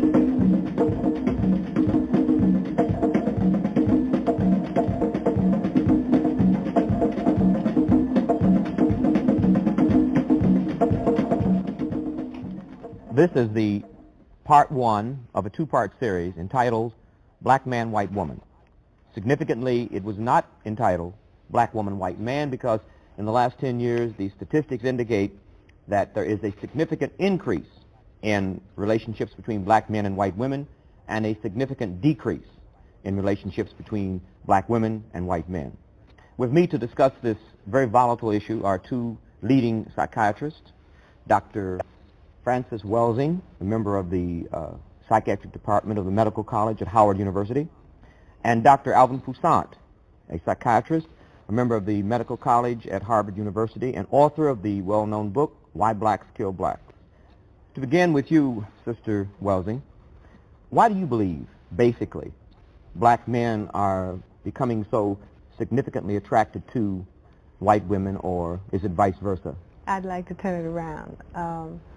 I think, first of all, that white women are seeking black men first. Black men are, some are attracted to white women, and I don't think that we can understand this phenomena unless we understand really what is the larger dynamic that is occurring not only in this society but in the world at large. And the way that I look at that phenomena is that number one, we are living within the context of a system of white supremacy, which is my definition of racism. Racism is a worldwide system of white supremacy, domination, and control. And all of the behavior that we see all over the world, whether it's the behavior of the black woman, the white woman, the black man, or the white man, is occurring within the dynamics of this system. And we can understand what is happening as far as the white woman, black man relationship and why that is on the increase, I think, if we understand the need for the system to remain intact. But Frances, Okay. you don't think that the black man has a special attraction toward the white woman? Oh, in yes, America? he does. Yes, he does. Why is that? Well, he has been programmed historically to feel that, first of all, this is the woman who is the woman in the world, and this is the thing that has been denied him, you know, in terms of, let's say, male-female relations or sexual partners. The black man, at least in this area of the world, has been told historically, you cannot look at, you cannot touch this woman. And so at that level of social dynamic programming, yes, the black man has always felt, well, this is the one thing that I have been denied in this society. And so many black men, I think, at one level, they are moving towards white women as white women move. White women are the major aggressors in this situation. But the black man is playing his role because he says, well, this is the thing that I've been denied. This is the thing that is going to be the great equalizer. I think, though, that the need has sort of been exaggerated, because if we look at those statistics you just mentioned, actually in the past decade, even with the increase, there's only about 43,000 black man, white woman marriages. That's a very, very tiny percentage. That means about 2% of black men are married to white women.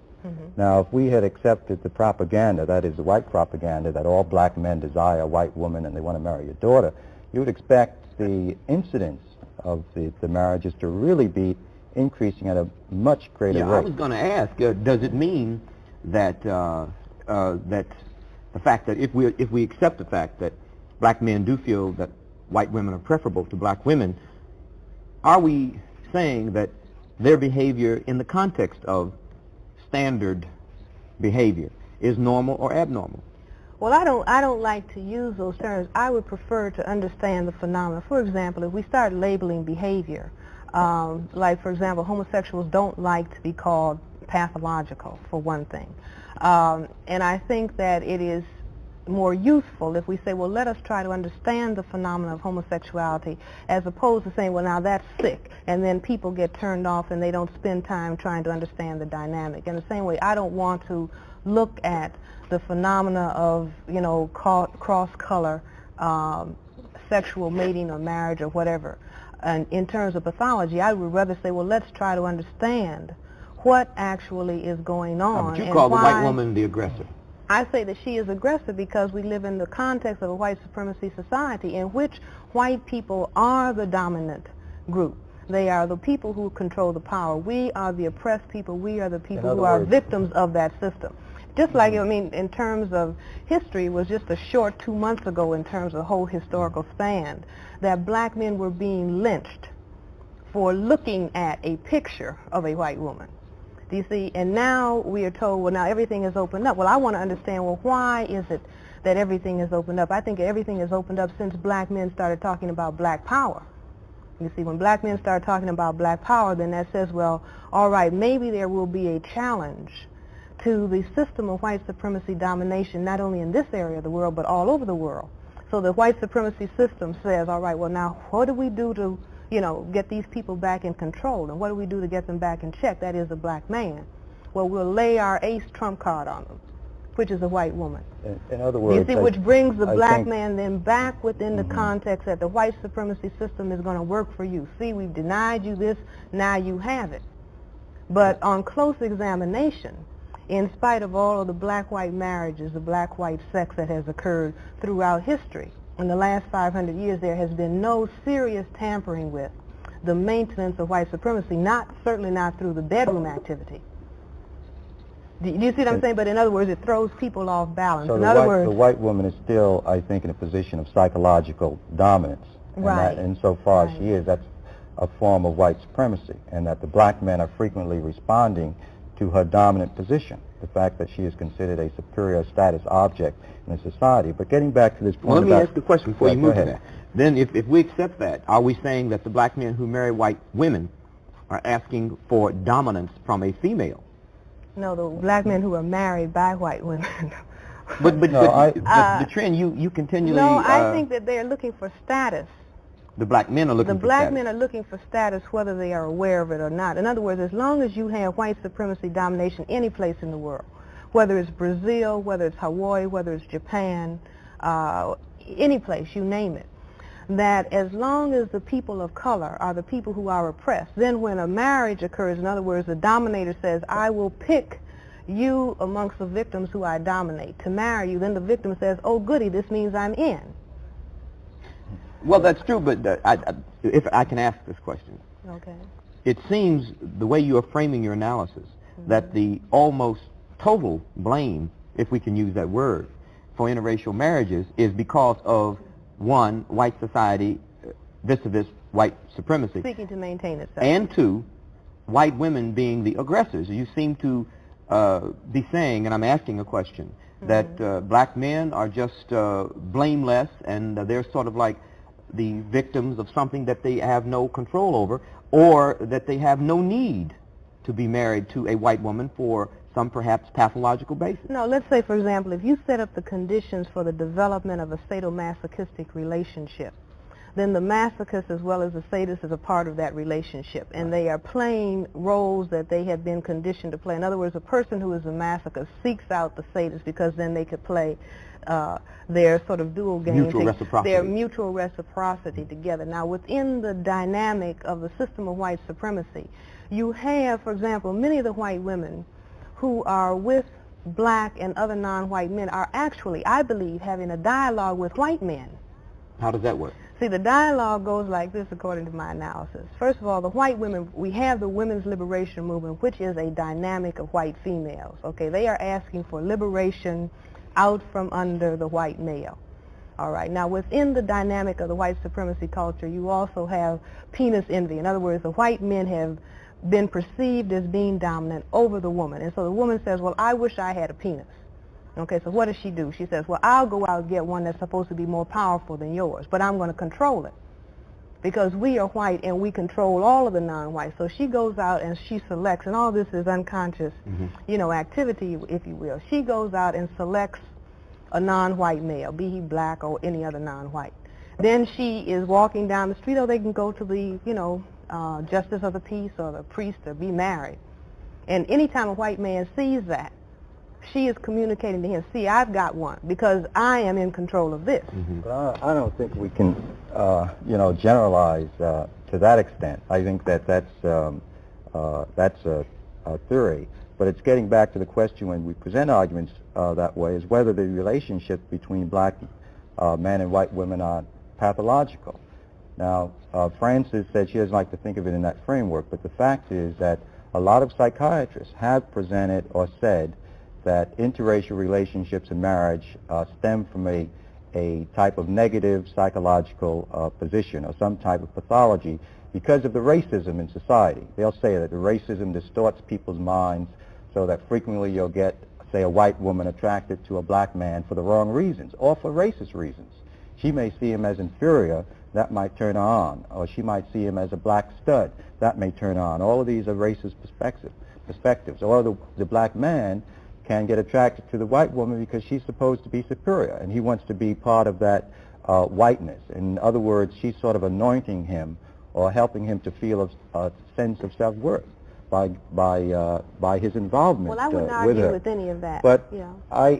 At the same time, I think that let's look we at it can't this way. say that this happens with everyone, and even if it does happen, that this is pathological.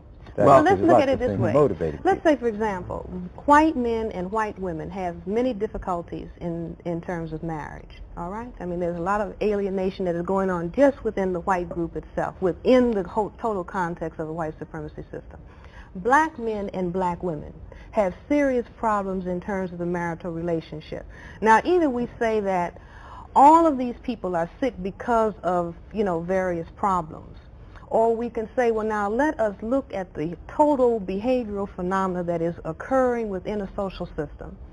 Let's not bother to label it, but let's begin to understand what is happening. Do you see what I'm saying? Because there are many, many problems. I wouldn't want to say that I don't think it's useful. At one level, we can say, all right, these are pathological relationships, the problems that black men and black women have. Or we can say that the problems that white men and white women have are pathological. But I don't think that, see, because once you say pathological, then, which means sick. Which means sick. Then people who can be helped by understanding the dynamic, they're turned off because they don't want to be labeled as sick, but they may want to understand the phenomenon. Well, for purposes of analysis, let us assume. Like, let's say everybody who comes to a psychiatrist doesn't want to be labeled as sick. They say, I have a problem. I don't understand how I am relating to this other individual and the product that we have that I don't want. Help me understand it so I can straighten it out. And this is where I'm coming from. I don't want to create a big thing about that. At the same time, though, I think we can recognize certain things that, I don't know if we want to call them sick, but that are distorted. For instance, I've seen black men married to white women, and essentially they hate other black people, that they have sort of joined the oppressor and are actively anti-black. And an expression of self-hate. That's right. It's an expression of self-hate for them to marry a white woman. But now, on the other hand, I see some black men who are married to white women who remain militantly black. Well, couldn't that be a defense mechanism? But it is a contradiction. But being militant, let's deal with this. Some of our most revolutionary blacks have white women. Now, many blacks suspect, and it's an open secret, that their militance is simply a defense mechanism so that they can deal with their need for a white woman. Well, but look at it this way. Many of those so-called militants who are married to white women, I think it's because of the way that they have defined the problem for themselves. Many black people who a white person will say, well, that person is militant because the person happens to be saying black power. They are not really talking about the overthrow of white supremacy. They're talking about workers of the world unite, maybe. Do you see what I'm saying? But because they are black, they're saying, well, okay, I'm saying in terms of a whole humanistic integration, struggle. in other words. They're talking right. You see what I'm saying? So they don't perceive integration. I think, but they don't perceive a contradiction because the whole struggle of black people until recently has been defined as trying to get we want to become a part of the society as though it is possible for people of color to become a part of the society. Now, some black behavioral scientists are saying, on the basis of having made an analysis that the system is one of white supremacy, in which none of the non-white people in the entire world, who happen to make up 9/10 of the total world population, none of the non-white people can actually integrate into the system of white supremacy because it is just that, maintaining white supremacy. Okay, so now within that context, then some black people are rethinking the position in terms of, now, if I am talking about the overthrow of white supremacy as a system worldwide, then what does it mean for me to not only marry, but for me to have sexual relationships with a person who, whether they are willing or not, are participating in the maintenance of white supremacy? And some of us are taking the position that if a white person really says that they like a black person or a non-white person, then they will abstain from sex and they will abstain from marriage because they perceive also their position within the white supremacy context, that as long as we have a system of white supremacy, then white people, when they relate to non-white people, are relating at a level of unequals. And until it's equalized, then something else is happening. Do you see what I'm saying? In other words, the non-white person who is in bed with a white person, thinking that they are bringing about a humanistic union, are really bringing about their further subjugation, because they are thinking in the act of sex that now we are one and now we are equal. And so when you find that those people who are in bed with white people, when they get out, like you said, they are negative, and you can make a diagnosis. If you see a black person being very, very negative when they are, you know, with other black people. This is in all cases? I mean, you're sort of making a political, but you're sort of making a political statement. But you have to agree. I'm saying that the act of sex is a political act. Do you see, just like when every other between act. People of blacks and whites. Every act is a political act, because when people relate, they are always relating on the basis of power. Do you see what I'm saying? Whether they are aware of that or not. You can never get away from that. And so even when people of different colors are relating, the question of power is brought into play. For example, the French, in terms of maintaining colonial domination in Africa, Arnold Toynbee has written about this, that they made it a policy, if the black man, you send him to the, the African who's in the colony, you give him a high school education and send him on to the university in Paris. He comes back and he says, all right, now I'm a Frenchman, and I want to be free. I'm educated. I know as much as the colonizer. I want to be free. That you can cool him out by giving him a white woman. Do you see what I'm saying? And we see certain phenomena going on in the society today where black men who are married to white women are being given positions that black men who are not married to white women are not being given. Why? Because the white system perceives that that is a safe individual. Why? Because it is not only compromised in bed, but he is psychologically compromised. I mean, anytime you get in bed with somebody, sex is a very profound human act. And it has extreme psychological implications that spread into your, what do you do in the area of economics? What do you do in the area of entertainment? Why do we assume, though, that if a black man goes to bed with a white woman, he has to be assuming that she's superior, or he has to feel that? He doesn't have to. She is superior. Yeah, but suppose in his relationship with her, does he have to feel that he's coming from the inferior position? What about... She can take him any time that she wants. What about just the biology of it? If she gets angry with him... What about the biology of it? That is, that he's involved in a sexual union that doesn't have political dimensions or meaning. It does have political even dimensions. to him psychologically. Well, maybe if I'm saying what Dr. Welsing is saying, maybe she's saying that that's not conscious, but the dynamic cannot be eliminated on a logical basis. I mean, on a conscious basis, you can't say that unconsciously my behavior is not determined by something that I'm not aware of. Okay, like a lot of people say, you're well, this is assuming that all black men then got this feeling of inferiority in them. All non-white people feel inferior. See what I'm saying? All non-white people who are within the system and the dynamic and the power of the system of white supremacy, until they consciously work and struggle with themselves, and even then, are going to feel inferior, because functionally we are inferior. Let's say you're a professor at Harvard, I'm a professor at Howard, physician, psychiatrist. I take the position that we are functional inferiors. In spite of that, even compared to the white person who has a grade school graduate degree. Why? Because within the political power system, they have more power to control what happens to their lives than you and I have to control in what happens to ours. What about the fact that a lot of black men say that they are going with white women and so on because they're trying to get back at the system, or they're trying to get revenge, or this is really a hostile act, and it doesn't, in fact, that they see it as a confrontation with the white system, and not as something that they're succumbing to as an inferior person, that they're asserting, in a sense, their manhood, or saying they just have as much right to have a choice about the women that they want that white men used to have and still have. The white men can have white women, and they can have black women, they can have anybody they want. But black men were confined to black women, and they couldn't even have her when they wanted her. Let's say this. Some black men say they're superfly. Some say they're shaft. Some say that they're super nigger and that they have power that they don't have. That's a fantasy. You see what I'm saying? We can say a lot of things. I can say, for example, I'm a psychiatrist and I'm free. Does that make it a case? No, it doesn't. The proof of what is it that I can do for myself? Can I protect my children? Can I protect anything that I call mine? The ultimate answer to that is no. So that we can say a lot of things. Black men can think that they're doing a lot of things. It was not black men who said that white women could come now into the black community and start picking up whatever black man they want. The black man didn't have anything to do with that. And if the white supremacy system tomorrow morning wants to turn it around and say all white women come home because it's essential to maintain white supremacy, all white women will go home. But don't you think, Francis, that psychologically, if white women have been forbidden to black men by oppression, if the black man has access to the white woman, that will make him feel more psychologically free? It will fool them more. Let's say, for example, if you tell me, Francis, he said you're psychologically free. Well, that's not, well, wait a minute. He didn't say functionally free. No, it's a fantasy, and then it's a psychosis.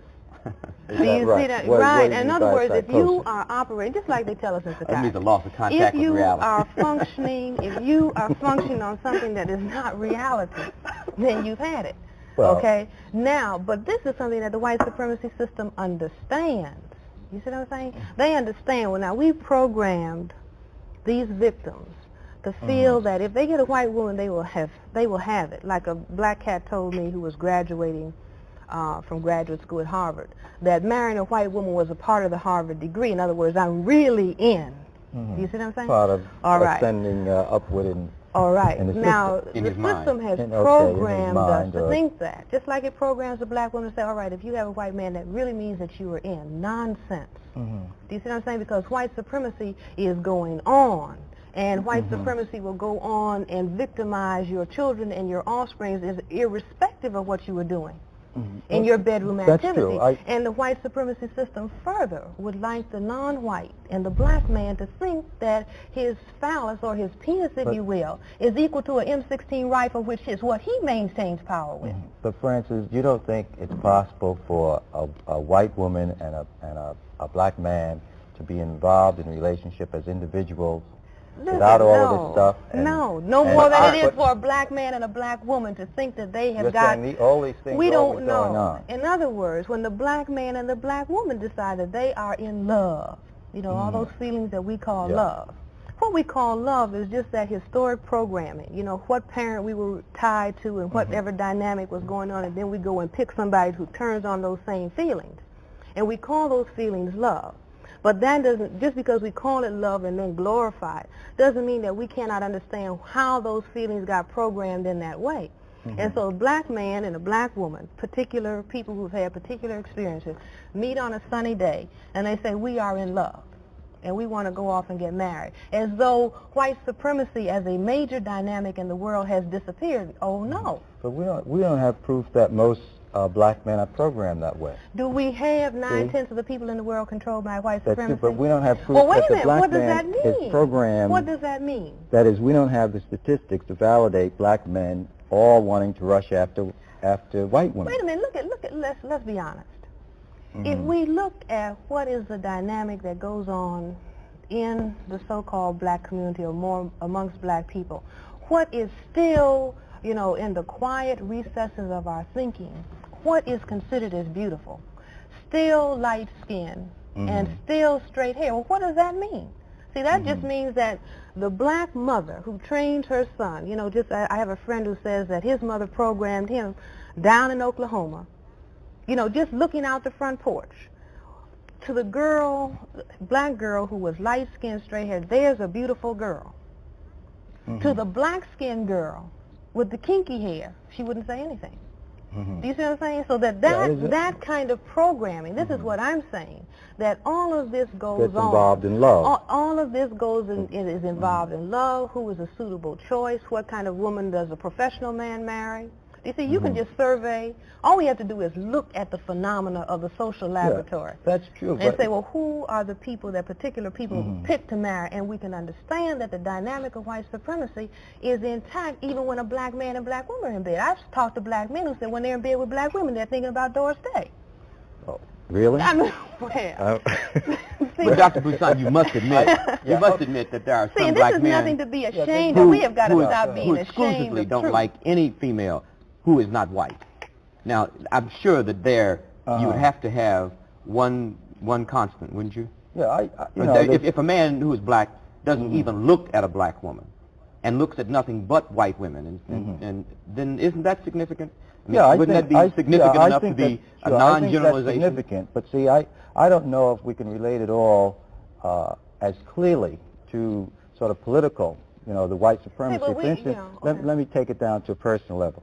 Suppose something is operating like the, say the black man and his relationship to his black mother or to his black father, where he develops blocks against black women, and then he generalizes it all to other black women, and then he gets involved with a white woman.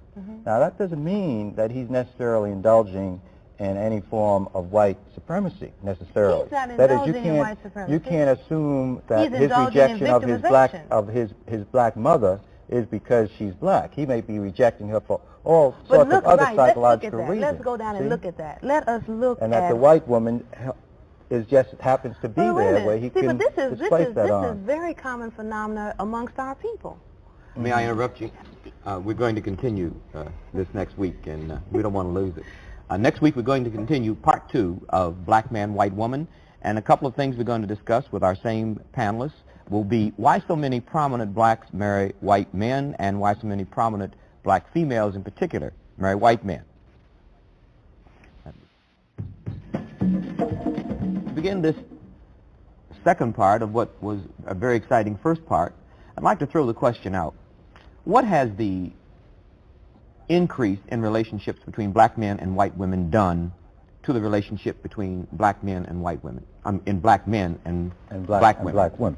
Well, I think first we should say that, you know, there's interracial marriages that take place between black women and white men too, and that's a whole area because it seems that black men always get the focus of the interest and the attack, which is interesting because I think the society, white supremacy, has been concerned mostly with the black man, white woman. So I think that's the reverse of that, the white man, the black woman, also is a subject.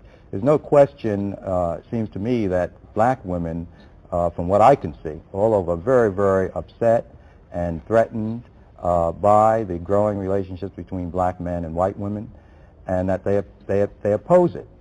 Now, from the black man's standpoint, I hear a lot of brothers say over and over again that first it was the white man who told them they couldn't go out with white women. Now it's mainly the black woman who's telling them that they can't go out with white women, so that they still feel oppressed. Now, for whatever that's worth, I think that's an important point psychologically for the black man, because is the black woman in this, is she more concerned with her control over black men, see, or is she concerned with white supremacy and interracial relationships in general? Because if black women are concerned in general, then they should attack just as much, I think, the white man, black woman combination. But hasn't the black woman, to some extent, because the statistics have reversed. The statistics for black women, white men has decreased by the same percentage that the statistics for black men, white women has increased. Yes. So obviously the black woman has more cause for concern at this point. Well, maybe she has more awareness, more consciousness, more cause for concern. Maybe her concern is not due to the fact she's threatened. Maybe her concern is due to the fact that she's just politically more sophisticated and more conscious of what black people ultimately may have to do, and that is unify themselves. Well, let me just add this, that I think that the black woman's concern is related to, let's say, perhaps her survival as a woman or her functioning as a woman. That, and hopefully, I hope it's beyond that, the change in the statistics. But I think that, let us say, black men after the age of 15 are decreased in the population relative to the number of black women. Where are they? They're in Vietnam, they're in prisons, and they're dying from various causes at earlier ages than white men comparably. So that, let's say, there are a number of women, black women, who are going without adequate spouses or male partners to relate to. So probably, instinctively, black women are concerned about that. Historically, white men have not been interested in black or other non-white women, be they Japanese, Chinese, Indian, or whatever.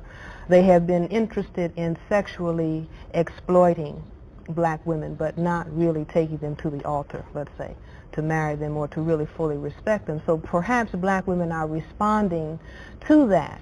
But I think that what is key is really what is happening to blacks, because I see the thrust of white women sexually aggressing against the black man, or from the other side, the thrust of the white man sexually aggressing against the black woman, that this produces a division between black men and black women that is going to contribute significantly to, if you want to call it, genocide of black people. In other words, if you heighten the alienation between black men and black women, harder to organize. right, it will. In other words, we talk about unity at a political organization level as being one kind of unity, but there is another kind of unity that is much more fundamental, and that is the unity within the family unit itself. And we have been denied the opportunity to really have functioning family units since the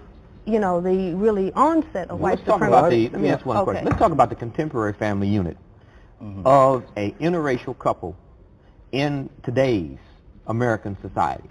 We're in the black community, we have to admit that the black community is much more nationalistic, or very nationalistic, and that the black community is not receptive as it once was to interracial groups. The white community, I would say, has moved to the right to a very great extent. You mean seemingly to the left? Do you mean to be more receptive to? No, more reactionary to It's more interracial reactionary. couples. No, I'm talking about the middle America. I'm not talking about a few New York sophisticated interracial couples or San Francisco. These, I think, are just islands are surrounded by I would very disagree cautious with that, white Tony. community. I would say that white people have moved to accept black men and white women to a greater degree than has ever been evidenced in this area of the world. And that is across the board. Then does the black man... And I would say that there's a reason for this. They are being conditioned by the kinds of movies that are being made these days, where you have black men and white women engaging in sex on the screen or other kinds of relationships at the white community. In other words, those people who are responsible for getting the masses of white people to do those things that are necessary to maintain white supremacy are conditioning them to accept this phenomena. You see, because they understand that the black man really is being psyched out of position. He is being psyched to think when he asked for black power and liberation, and they said, no, we're not going to give you power, but here we will give you the white woman. And the black man was faked out of position, just like many people are faked out of position. You say black power, I'll give you a $15,000 job. You don't have power, you don't have self-determination, but you have a program or a grant. You see what I'm saying? In other words, you ask for this, but I give you this because you really don't know what you want. Well, then are you saying or you don't really know what constitutes power, or you really don't know what is the dynamic of the system. A lot of people think that the dynamic of the system is money. Money is not the dynamic of the system. White supremacy, or the maintaining of white power throughout the world, when whites are outnumbered 9-1 by non-white people, is the name of the game. Color is the name of the game. But we don't, I say that across the board and around the world, non-white people have not understood the significance of the color dynamic and how white people have taken something that they are very intimately concerned about. I say that the fact that they cannot produce color, that they have decided that they're going to dominate everybody else who has this genetic capacity, who can genetically annihilate them. You see, which comes one drop of black blood makes you black. That is a statement of the genetic dominance of the capacity to produce color over the inability to produce color. And occasionally you'll find, I guess Francis has encountered this too, you'll find white women who have a preoccupation and desire to have black babies. And white men have a desire to create children. Well, let's of talk color. about the first. Let's talk about the obsession, if I may use that word, on the part of a white woman to have a black baby. Now, what would the psychological dynamics be in a case such as that? Well, I think, it's hard to tell without really just picking an individual case. But it may... Go ahead, Francis. Well, can you have you ever had a case? I don't, yes, I've know had black psychiatrists who say that white women don't say this to white wanted therapists. To have black babies. But white women will say this to a black psychotherapist. I want to have a black baby. Why? I say why? Because white people, if we look at the skin color white is the genetic inability to produce color. It is a genetic deficiency state. It is a form of albinism. It has never been discussed in this way, but genetically, biologically, this is what it is. White people they don't have the capacity to produce color. They wish they could. This is why they spend a lot of time sun tanning, makeup, all of that is trying to give color to colorless skins. Okay. Now, because they have this deep psychological need, they are the only people in the world, they are the minority in the world who cannot produce color. And so they can't produce it, they can't make it on their own. They try to suntan, and then at the sexual level, they have attractions to people who can give them the illusion that they have participated in the production of color. So the white man has gone all over the entire world, having sexual relations with every group of non-white women that he meets. The white woman, when she has been allowed to, sexually aggressive towards men of color. She is allowed to. And so then she gives vent verbally to that fantasy. I want to have a product of color because this is the one thing that I can't Francis, do. how much is color the issue? I think that you can't move. No, I know that. Okay, but what I'm trying to do is bring in other elements. That is, there's also, I've seen in some of these women a desire sort of to play a model role, or a really superhumanistic one. That is, they want the world to be colorblind, so they want to get involved in producing, black children and raising them. If they want the world to be colorblind, what is the focus on color all about? If the world is colorblind, what is the point of talking about having a black baby? This is some of their rationale. What I'm saying, I think that some of it is political in their minds. That is the time that the civil rights movement was talking about black and white together. And that was a political position, that people almost felt forced to have interracial relationships. And that was considered to be in the forefront of the whole thing. Well, may I ask the question? Both blacks and whites. May I ask the question? They were both involved. You did quite a number of investigative studies. I remember reading one in Jet magazine on the interracial relationships in the South during the civil rights movement. Is that correct? Yeah. Now, wasn't there, or was there, or is there a phenomenon of black leaders and white women? Well, I don't know if it's a phenomenon. Let me say that I would say a lot of the black leaders and the rank and file were involved with white women. There were also a lot of white men involved with black women, but I think the main group, that is the largest group involved, were black men with white women.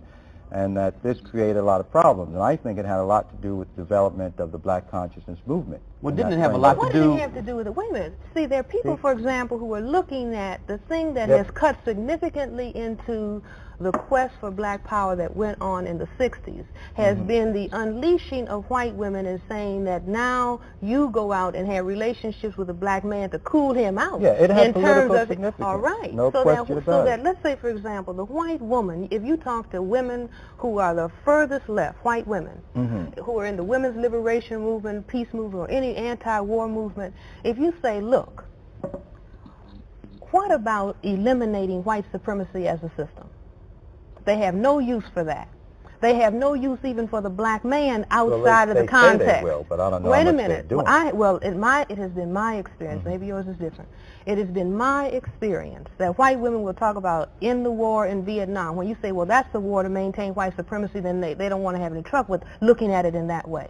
When you say, well, look, the way that we have analyzed the problem is it's not a question of who has the money. It's a question of an established system to maintain white power, and that this is what is raising havoc all over the world for the vast majority of people. Do you want to eliminate that? No, because the white woman understands that the black man is not even going to feel towards her as he does unless there's white supremacy and unless he feels in his powerless position that he is gaining power by making an alliance, be it marital, sexual, or whatever kind of alliance with the white woman. I think that they feel that maybe unconsciously. There was no question in my mind that with a lot of the white female workers in the movement, even though they were involved with black men and sometimes married to them, that a lot of them had a lot of racist ideas and feelings.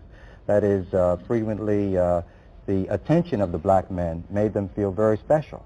Right, like you called it the African queen, or the white African queen. Yeah, the white African queen. Heighten their sense of feeling special. You mean attention they couldn't normally get from a white man. That's right. And then the old thing about white women frequently who were unattractive, who came into the black community because the black men would adore them because they were white, but the black men thought she was beautiful. That's right. And that's still operating frequently, sometimes in subtle ways, so that you can sometimes get, I'm not saying this is true of all white women or anyone, but this is an example. You can get a very pretty white woman sometimes who internally thinks she's no good. Why? Because for a lot of she reasons, has been devalued who might by get the attracted white man. to black men. See, white women are asking for liberation. They're asking for self-respect from their own men. okay? Because the white man not only had to be dominant to all people of color, he also had to dominate his own woman in the process. And so white women are saying, we want to be liberated, or we want to make ourselves equal to you.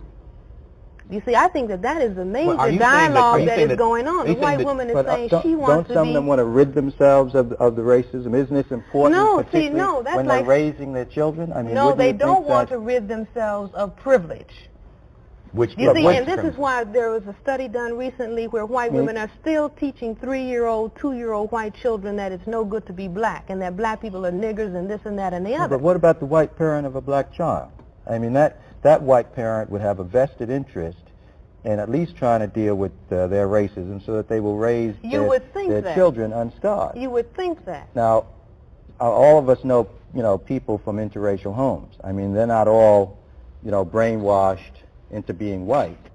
No, they can't be brainwashed into being white because they're all non-white. All of them have marks of being non-white products. Either their hair is curled, their lips are broad, their nose are broad, or their skin is dark.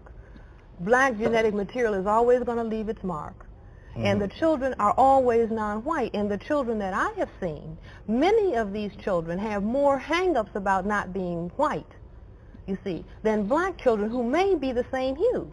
You see, because they are caught in that dynamic of a parent on the one side, a white parent who still has not given up their desire to be dominant as a white person, and the black parent, be they male or female, who when they went into that alliance hoping that they would somehow be in the position of an acceptable one now after they had devalued themselves. So that the child is in... I don't know if... Well, see, what I'm saying just is... for purposes of conversation. Yeah. I mean, nobody can say all of anything. I know, but it's important that if we're talking about it, it makes it seem as if these are... Well, let's look at it this way. Non-white children who have had white parents, all of us, everybody in this little circle, has had some white intertappings into their genetic style. Okay. Do you see what I'm saying? Now, in the vast majority of non-white people in this area of the world have had white intertappings, so that it really is not significantly different than what happens actually in the white home itself. The dynamic is still the same. So that you have light-skinned, dark people feeling devalued because they have color. Whether it occurs in some illegal alliance of a white man having something to do with a black woman on 14th Street in Washington, D.C., or in Mississippi somewhere, or in Harlem, New York, or Fifth Avenue, or wherever. There's a black parent involved, too. But what I'm saying is that, see, we cannot take any of this out from what is happening at a global level. See, one thing that has happened in psychiatry, that we have been tied up with somebody by the name of Sigmund Freud, who I'm sure made some very significant contributions in terms of looking at human behavior or behavior. Some significant contributions, but he got tied up in talking about behavior comes from within the individual and only indirectly from what is happening outside of the individual. So he called it the sexual instinct, okay?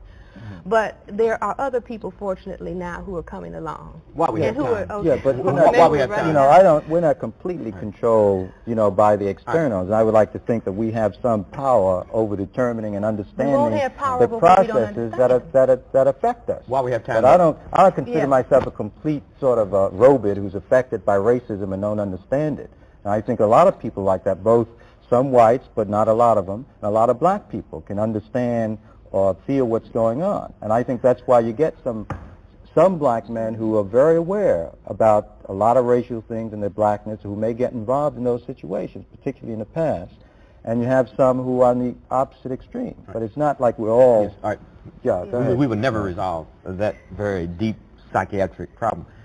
But I would like to, at least while we have a few minutes, discuss one very important point.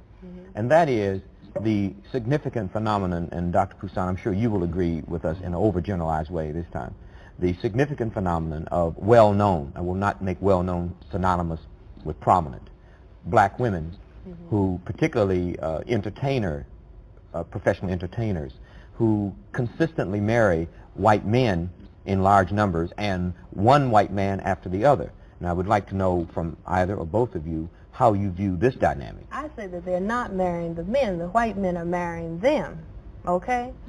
And I think that is... Well, but if they continually are selective... Well, let's put it this way. Number one, that as I said earlier, that there is an extreme alienation going on between the black man and the black woman. In other words, this same conversation really could be discussing the alienation between the black man and black woman that allows for the significant phenomena of black man, white woman that we see.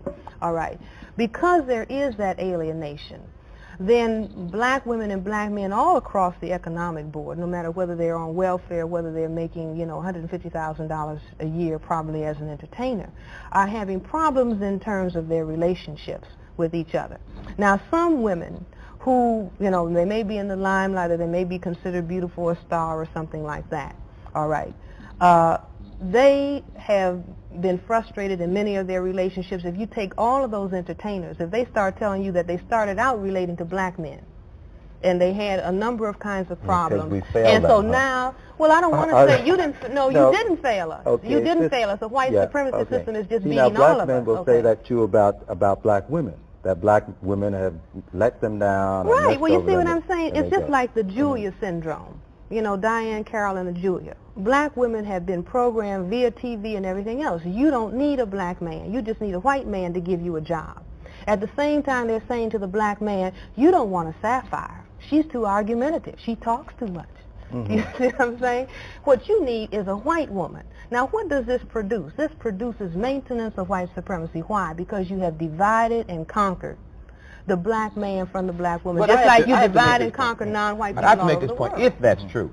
But I still must return to the fact, and I don't think we can lose this statistic, that there is a decline on the part of black women in general in interracial relationships, but there continues to be a significant increase among black women and white men when the black woman is a prominent entertainer. Yeah, Tony. Okay. See, because I'm isolating, and we must address ourselves to this. I'm isolating that group of black women. Part of this, I've talked to people about this in show business. One of the explanations they give, you can take it or leave it, is that in the entertainment field, where these women are most of the time, that there are very few prominent black men who have power. Black men aren't the producers, they aren't directors, they aren't the people putting up the money, they aren't the stage managers, that all of these people in that industry, the strong, dominant, powerful men are white. Are you saying that a black woman, in order to be successful in that field, must marry one of those white men? No, I think that that's part of the phenomenon. But many black women in the entertainment field do not marry white men, and they are still successful. So wouldn't that not contradict that point? They're coming in constant contact with these types of white men in the business who have power, and starlets frequently marry men with power. Okay, white actresses do this, white entertainers. But I must now return to your theme. Wouldn't the variable then be the individual? No, look, there are not a lot of black men who are earning that same salary, okay? Into that because even at the lower level, black men and black women have problems because the white supremacy society has said it'll be easier for a black woman to make a particular salary. Black women can get a job easier than a black man any day. And that has caused... Huh? I don't think that's true. Well, just ask in the community. Ask in the community, because a black woman could be a domestic worker when her husband couldn't even work. Yeah, but I think it's shifting. That's well, it may be gradually shifting. I don't know about that looking at the current unemployment statistics, okay? But I'm saying that that has been a sore point within the black family unit a long, long time, and that's why somebody like Monahan can come out and talk about matriarchal family structure. Why? Because the white supremacy society said, well, we'll let her make more money because it's really important to keep him down. All right, so this is what they did. Now, when you get to the level where the stars are, and the income, why the fear? Well, wait a minute, in the incomes that they're making, that number one, you have many black men who are not making comparable salaries. And when they are making comparable salaries, because of the dynamic that goes along with that salary, then he wants a white woman. So who's available for her? Because we have one black behavioral scientist who says when a black man is poor, he wants a job. When he gets a job, he wants luxuries. And when he gets luxuries, he wants a white woman. All right, now, that is the dynamic that is produced. All right, let me ask one. You see what I'm saying? It's not castigating the black man. It's saying this is what the white supremacy society is programming. All right, but consistently, and we have got to keep that in Dr. mind. Wilson, you have made the point in a very strong premise that the black man is the real fear of a political system based on white supremacy. Oh, yeah. Why, I'll ask. Well, why the black man? Why is this system so afraid of the black man? You know what if black that fear power is the means? reason for interracial relationships. You know what black power means? Black power means genetic power. The black man can annihilate the white man, you know, with his phallus. The white man has to build a missile to annihilate people of color.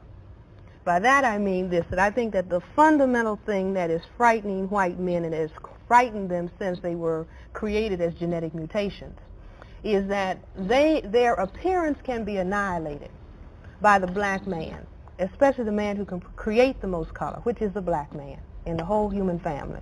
And that is the individual who has to be made inferior and who has to be controlled and has to be destroyed at the fundamental level of genetics. Then we can look at the next level in terms of numbers. That non-white people, if they outnumber white people 9-1 in the world, then the white man all over the world has got to say, now we have got to keep these people down. And you keep a people down by controlling their men. Women, that's why they can let... I think that's true. That was you see, and I think that this is where... I think that's true, that all of the policies that they had in repression of blacks directed toward the black man's access to the white woman, because then he could, that way he could destroy white people eventually by making all people of color.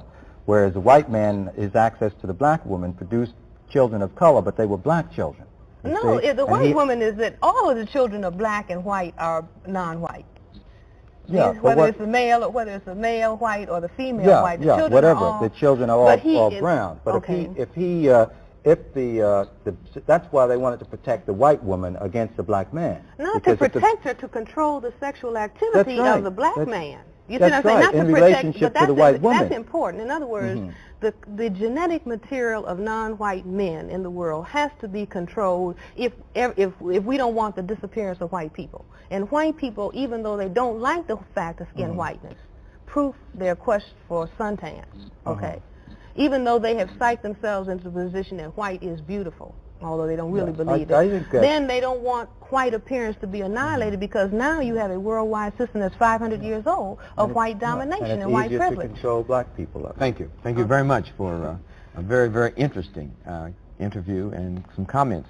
We hope to have Dr. Welsing back on a future Black Journal program discussing her very phenomenal genetic theory called the crest theory.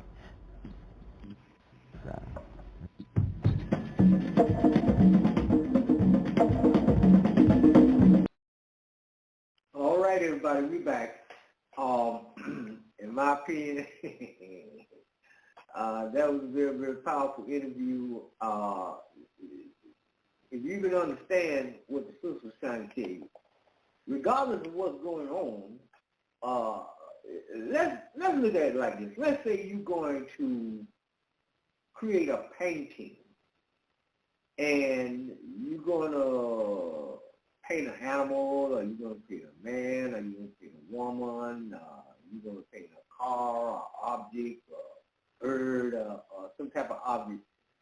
The first thing you want to do is get your backdrop done first before you introduce what you're going to paint. You're going to paint the backdrop. And in this case, we have a backdrop of a system that is dynamic. This system is global. I talked to a woman that's out there.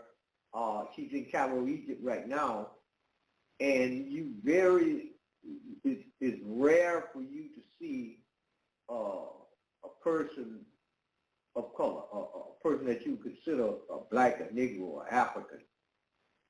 And the majority of the people that you see are Arab people who are calling themselves Egyptians or who get upset if you mention about, well, the Egyptians were Africans. They were black people.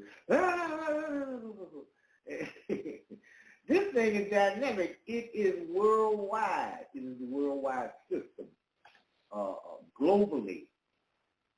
I've seen this thing from every conceivable angle, and not only do they do that, when you have to understand the workings of your own brain. Everything that you see, everything that you taste, everything that you smell, everything that you hear is recorded by the brain. See, we think that we see with our eyes. No, your eyes are just lenses. You're actually seeing with your brain. You ride down the highway, you see a sign on the side of the road, you got 500 miles ago, but there's a sign on the road say, eat McDonald's.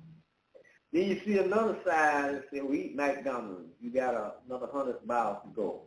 And then another sign says, eat McDonald's. Well, your brain is taking a series of photographs of these billboards, and next thing you know, you say, well, we're going to pull that here at McDonald's. But now the sign that made you focus. This same thing goes on when you turn on the tell lie vision. You see the predominant thing that you see across the television, if you're going from channel to channel, is you see the people are classified as white all across the channel. And your brain is taking a series of photographs of this. You work for a company, let's say you're in a factory, you're in a big plant or something, and there are signs on the wall about safety and about go here and go there and stop and illustrations of people doing these things.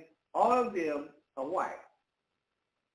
Now, if you see a sign about an accident or something like this, and a round red circle on it and a cross on it, is 9 times out of 10 in a lot of cases, I'm not saying all, is a black figure on the ground.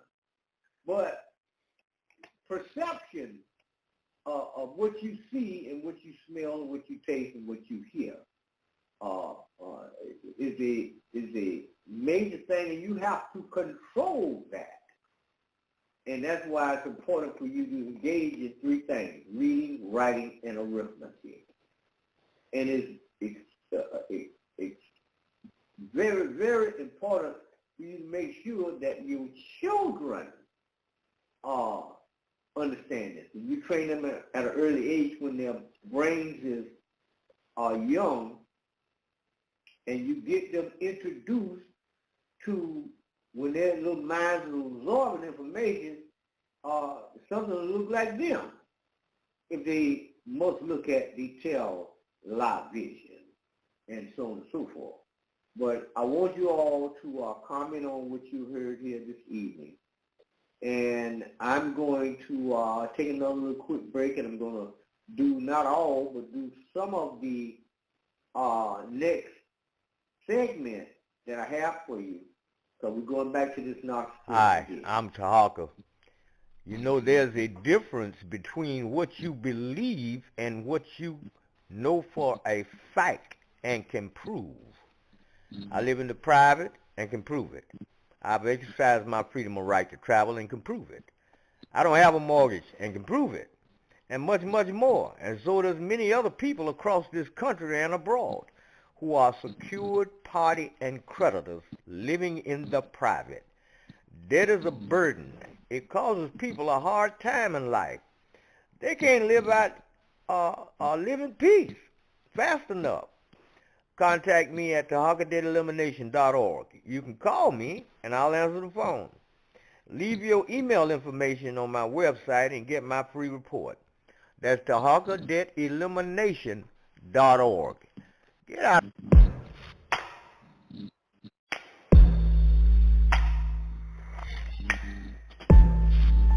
Welcome to Mass Integration. So happy to have you back here. So very happy that you have clicked on this video to learn more about narcissism. Last time we talked about codependency, because really they do a dance together, the same base. It is really who you are and how you come out of it, right, that determines if you're a codependent or if you're a narcissist.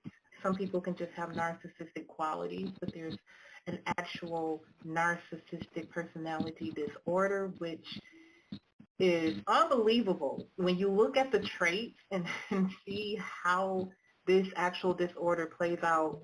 It's almost amazing how it's almost like they all had a meeting of how to behave, and they just go out and do it. It's really that significant in the key attributes of this disorder. So we're going to jump into it, but before we do, please remember to like and subscribe.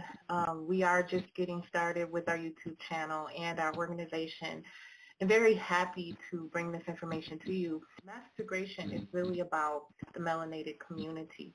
Because of the challenges that we've gone through, it affects us in a different manner. Narcissism is bad on its own, but when we talk about it, you'll see how being a melanated individual in the world, and my perspective is really one from being in the United States, but it's a global pandemic. You'll see how it really just adds a whole nother layer to it. And it's important to be aware of this, because if you're seeking healing or you're dealing with an individual, you have to know how deeply it runs, right? You have to understand the entire construct behind it. So I hope this information will be enlightening. This is going to be taken from this awesome article I found. Starting from the beginning, narcissism is really something that starts from childhood, just like codependency. In fact, narcissists are codependent, just in a different way, right? They're codependent and seeking control, just like a codependent, right? But a narcissist approaches it in a different manner. It begins in childhood, and usually it's in an unhealthy home environment coupled with unsupportive community. And then these incidences that are experiences are suppressed, right? They're suppressed through childhood, and it's when this individual begins to get older that these narcissistic traits come out. So narcissists are not born, just like codependents, narcissists are not born, but they're bred. It can come from abusive adults in their lives as children. Across the board, they found that they've experienced one of the 3 parenting styles in their adolescence. Okay, so adolescence, which we know by the time a child is 12, they're programmed, right? They have taken all of the information that a parent has given them, and they're pretty much going to run that script in life. But notice these 3 parenting styles that are breeding grounds for narcissists. Neglectful or absent parenting, overindulgent or coddling parenting, or controlling and authoritarian parenting, each of which does its damage.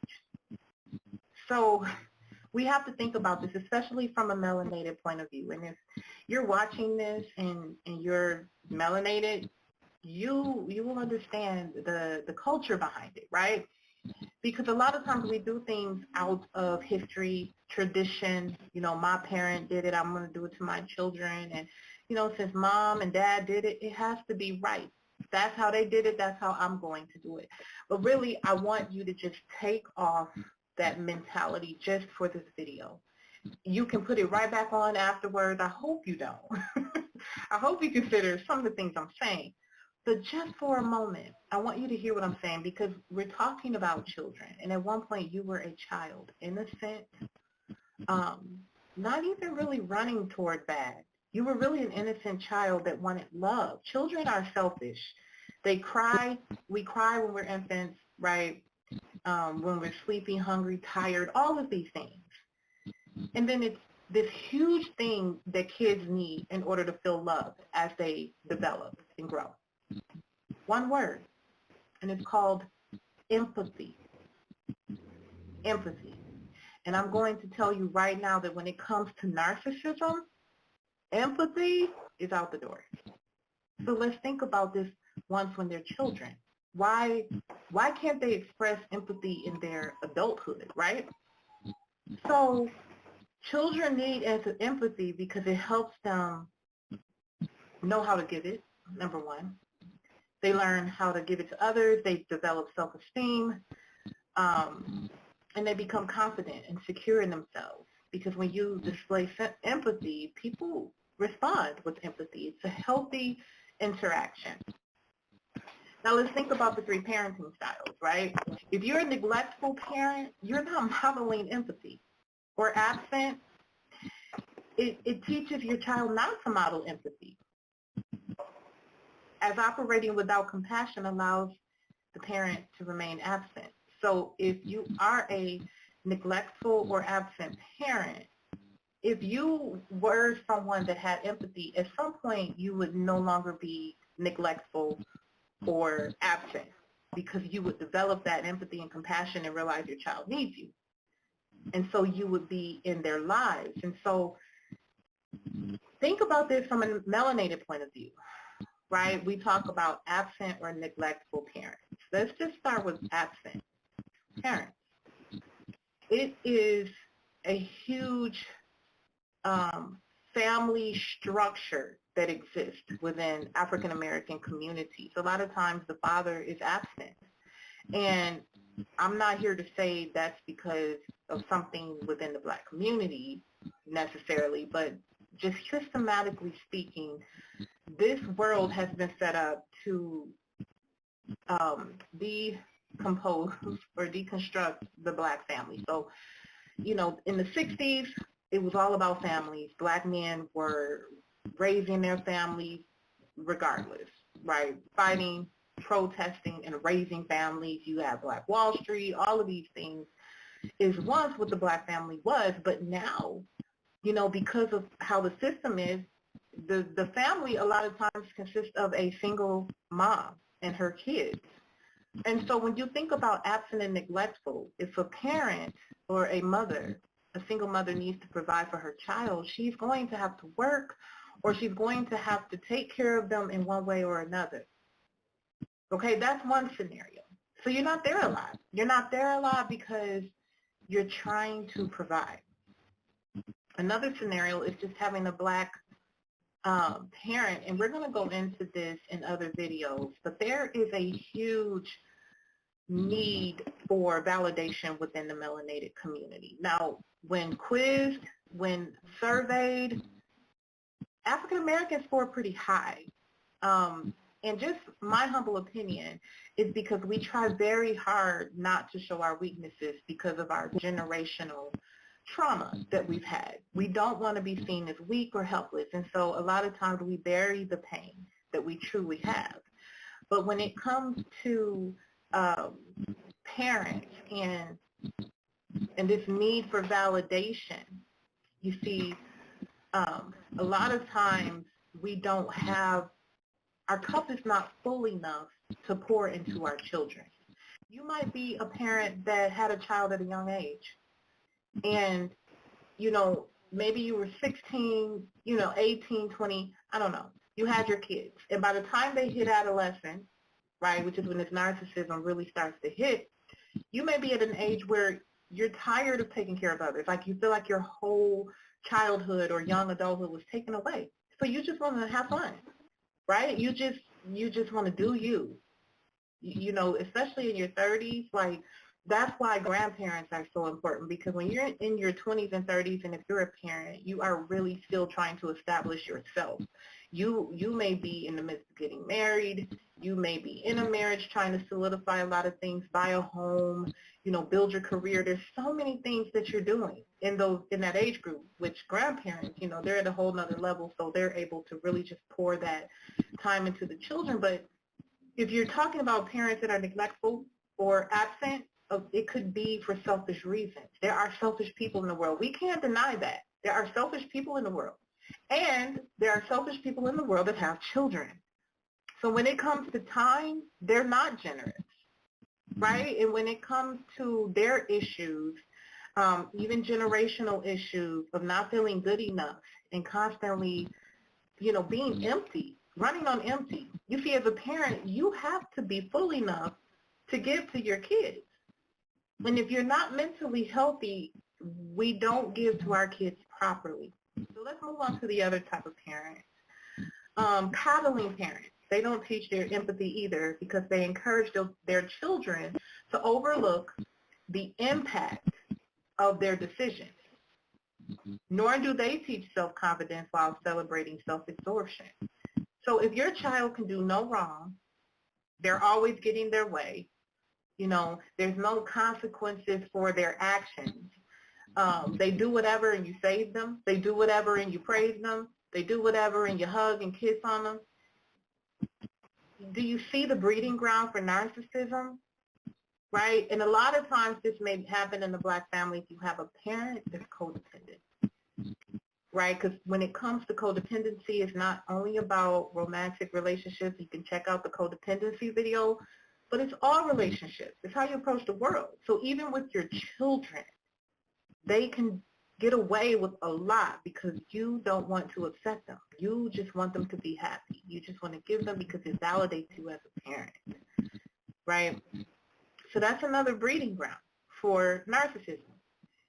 Authoritarian parents, they reduce their children to accomplishments, creating an obsession with the appearance of perfection and success above everything else, making self-esteem and self-awareness almost impossible to prioritize. So the authoritarian parent is like militarized. They're going to tell you what to do, when to do it, and you better be good at it because that's the only time that you matter, right? Your self-awareness, your self-esteem, who you are, your dreams, your goals, just do what I tell you to do and do it well. Now that can be in the family structure of having a narcissist as a parent, right, with narcissistic traits. So these poor babies, right? And then they grow up, right? They grow up and they try to cover up these years of not feeling seen or, you know, because even if your parent is over coddling, you can still not be seen because even if you do bad, they don't see you. They're treating you one way, regardless of how you behave. And that is very damaging. Now, they did a brain scan of narcissists, and it was interesting. The human brain is made up of 60% white matter and 40% gray matter. White matter is our communication channel. In a brain where white matter and gray matter are appropriately proportioned, appropriate responses are rendered to sensory stimuli. Our brains need white and gray matter in order to communicate in a healthy way. However, in narcissists, it shows, according to studies, that they display less gray matter on MRI scans. And this is involved with the cognitive function and emotional regulation because it's just this part of the brain, it provides an appropriate mental response to emotional experiences. But when gray matter is minimal, these encounters aren't appropriately processed, meaning appropriate cognitive responses are never formed. When you're raising children in the matters that we discussed, you're literally brain damaging them. They don't have that chance to appropriately develop the cognitive responses within the brain. And if it's untreated, this trauma, then the brain begins to change. They see this a lot in combat veterans, in the hippocampus area, amygdala area. This really has to do with how a narcissistic person can see a person in pain, right, more specifically the pain that they've caused, and never once feel the need to accept accountability or even urge to apologize. They are hypersensitive in their own feelings and fears and ultimately unaffected. Not only does the Black community have the highest prevalence of PTSD at 8.7%, but we're also the least likely to seek treatment for our trauma. When we talk about narcissism, what are we talking about? We're talking about individuals, as we discussed, who cannot show empathy. We're also talking about individuals who inflict pain on others and they do not feel any regret. They're manipulative to get what they want out of you. So it's never really about you, right? We think of narcissism being, you know, someone in love with themselves. But it really stems from someone who doesn't like themselves too much, and they're not even able to connect to themselves because of what we've just recognized, their childhood. How do you connect to yourself as a person when your parents did not mirror that back to you or your environment did not mirror that back to you? So it's a result of low self-esteem. It's a result of no self-awareness or very little self-awareness, and then trying to cope, learning how to cope with it through those years, right? It's a coping mechanism developed in order to survive. So by the time they're adolescents and get older, now they go into relationships and they're approaching it as if it's the same relationships that they have been in their childhood where people neglect you. People don't care. Okay, ladies and gentlemen, we come down to the end of the broadcast. I wish I could have let her continue, but we come to the end. And I would like to say I've been your host, Tarhaka LB, and until next time, y'all have a good evening. Grand rising to you. Okay?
We've seen it 1,000 times. Insurance companies using the same tired excuses not to pay. They'll say you're really not hurt, or that your injury is from an old accident. That's why it's so important to hire a law firm who has their own medical experts, who know how to fight excuses with facts. When they bring excuses, we bring the truth. And truth is power. Farah and Farah. Here for you, here for good. Jacksonville. Life can be pretty busy, but when you become a Kroger Boost member, it's like getting a savings superpower. With unlimited free delivery, you'll save time and money, up to $650 to be exact. You'll keep saving with exclusive member offers and 2 times fuel points every time you shop. Sign up for a 30-day free trial of Boost from Kroger to unlock your savings superpower today. No cape required. Kroger, fresh for everyone. Restrictions apply. See site for details.